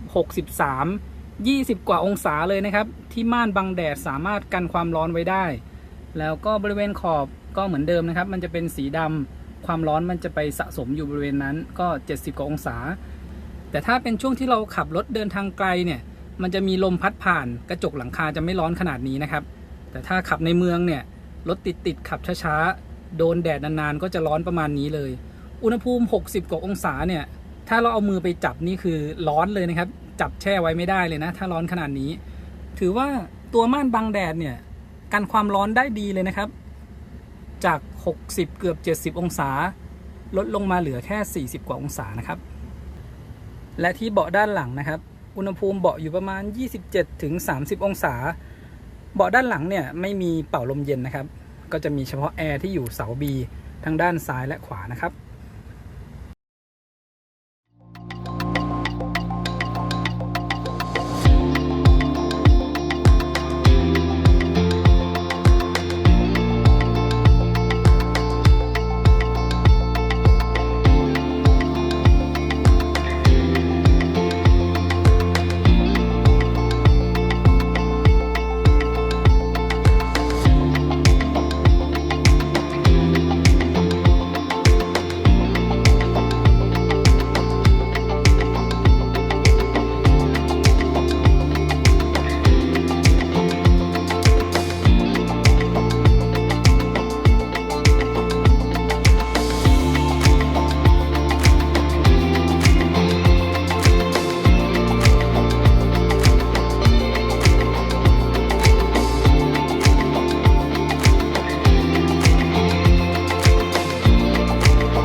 สรุปหลังจากที่ได้พาขับทางไกลพาขึ้นเขาแล้วก็พาลุ้นทำระยะทาง700กิโลเมตรกับ Seeker 7X รุ่น Long Range นะครับโดยรวมเนี่ยทำได้ประทับใจเลยนะครับเรื่องการชาร์จที่ทำได้ไว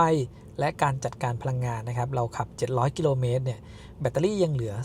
2% โดยที่ผมเปิดฟังเพลงตลอดทางแล้วก็ขับในโหมดปกติเลยนะครับไม่ต้องเปิดโหมดประหยัดอะไรเลยนะก็ยังสามารถทำระยะทางไกลได้สบายๆนะครับเรื่องการชาร์จที่ทำได้ไวเนี่ยขับจากกรุงเทพไปถึงเชียงใหม่แวะชาร์จแค่15นาทีถือว่าทำได้ไวมากเลยนะครับแล้วก็ไปชาร์จ AC กับโรงแรมเนี่ย5ชั่วโมงจาก11ถึง 100% นี่คือชาร์จไวทั้ง DC แล้วก็ AC เลยนะครับเรียกว่าก็เป็นจุดสำคัญสำหรับรถไฟฟ้าเลยนะจัดการพลังงานได้ดีแล้วก็ชาร์จได้ไวนะครับส่วนเรื่องจุดเด่นของคันนี้เนี่ยก็คือภายในห้องโดยสารนะครับวัสดุที่เขาให้มารวมถึงมีสีภายในที่เป็นสีขาวให้ได้เลือกเนี่ยมันก็ให้ความพรีเมียมนะครับแล้วก็นั่งในรถแล้วรู้สึกโปร่งโล่งสบายดีหลังคาเป็นหลังคากระจกแต่ก็ให้ม่านบังแดดมาด้วยอันนี้โอเคดีเลยนะครับเรื่องแอร์เนี่ยหลายคนก็ถามผมมานะว่ามันเย็นดีหรือเปล่าสำหรับผมถือว่าเย็นดีนะครับอุณหภูมิแอร์เนี่ยเขาสามารถปรับลงไปได้ต่ำเลยนะที่ผมขับเนี่ยส่วนใหญ่ก็อยู่20องศานะครับไม่ต้องปรับให้ต่ำกว่านี้แอร์ถือว่าเย็นดีเลยนะครับยังไงก็ไปทดลองขับกันดูนะครับว่าโอเคหรือเปล่าไฟหน้าสว่างดีนะครับไฟหน้าที่ให้มาเนี่ยรวมถึงระบบไฟสูงออโต้ไฮบีมทำงานได้ดีเลยนะครับไม่ได้แบบว่าเปิดไปส่องใส่รถคันด้านหน้าอันนี้โอเคเลยถือว่าใช้งานได้จริงนะครับในเรื่องสมรรถนะทำได้ดีเลยนะครับ400กว่าแรงม้าเนี่ยบรรทุกน้ำหนักมา240กิโลกรัมทดสอบขึ้นเขาเนี่ยสบายๆเลยนะครับโหมดมาตรฐานก็ขึ้นได้และไม่ต้องสปอร์ตก็ได้นะครับโหมดสปอร์ตเนี่ยขึ้นเขาแบบไวๆเลยนะครับอันนี้สำหรับใครอยากลองขึ้นเขาแบบซิ่งๆก็ลองดูได้นะครับการขับลงเขาระบบรีเจนทำได้ดีนะครับได้ไฟกลับมาเยอะจานเบรกนี่ก็ไม่ได้ร้อนขึ้นมากนะครับเพิ่มขึ้นมา 30-50 องศาโดยรวมเนี่ยทำได้โอเคเลยนะครับแล้วก็เบาะที่ให้มาเนี่ยก็นั่งสบายนะครับก็อาจจะมีนิดนึงนะครับก็คือตัวเบาะรองนั่งเขาให้มาเป็นแบบนุ่มๆถ้าเราไม่ได้ขับรถนานมากเนี่ยมันก็นั่งสบายดีนะครับแต่ถ้าเป็นการขับทางไกล 7-8 ชั่วโมงอาจจะเมื่อยก้นนิดหน่อยอันนี้ก็ถือว่าพอรับได้นะครับแล้วแต่ ความชอบของแต่ละคนช่วงล่างก็มาในแบบนุ่มนั่งสบายดีไม่ย้วยเราไปขับทางโค้งนะครับเชียงดาวฝางอ่างขางเนี่ยก็ไม่ได้มีอาการเมานะครับเรียกว่าสำหรับการขับใช้งานทั่วไปเนี่ยโอเคเลยแหละแล้วก็เรื่องซอฟต์แวร์ที่ให้มาเนี่ยก็ถือว่าโอเคนะครับคือจุดเด่นของเขาเนี่ยมันก็อยู่ในเรื่องภายในห้องโดยสารที่ให้ความพรีเมียมแล้วก็รูปลักษณ์ภายนอกก็แล้วแต่ความชอบนะครับซอฟต์แวร์นี่ก็อาจจะมาในระดับกลางๆรวมถึงถ้าเทียบกับคู่แข่งเนี่ยอาจจะยังไม่มีพวกระบบที่สามารถสั่งจากแอปให้รถเคลื่อนที่เดินหน้าหรือถอยหลังได้นะครับอันนี้ก็แล้วแต่นะครับว่าเราจะให้ความสำคัญกับจุดไหนของคันนี้เนี่ยก็เป็นเรื่องทั้งเครื่องเสียงวัสดุภายในห้องโดยสารการชาร์จที่ทำได้ไวนะครับเรื่องการจัดการพลังงานก็ทำได้ดีด้วยเช่นกันนะครับเรียกว่าเป็นจุดหลักสำหรับรถไฟฟ้าเลยนะครับก็ชาร์จได้ไวแล้วก็จัดการพลังงานได้ดีนะครับใครที่กำลังสนใจอยู่เนี่ยแนะนำให้มาทดลองขับดูนะครับว่าถูกใจหรือเปล่าในส่วนของการขับทางไกลสมรรถนะในการขึ้นเขาการชาร์จเนี่ยผมก็ได้ทดสอบให้ดูเรียบร้อยแล้วนะครับขอบคุณที่ติดตามคลิปนี้นะครับไว้พบกันใหม่คลิปหน้าครับขอบคุณครับ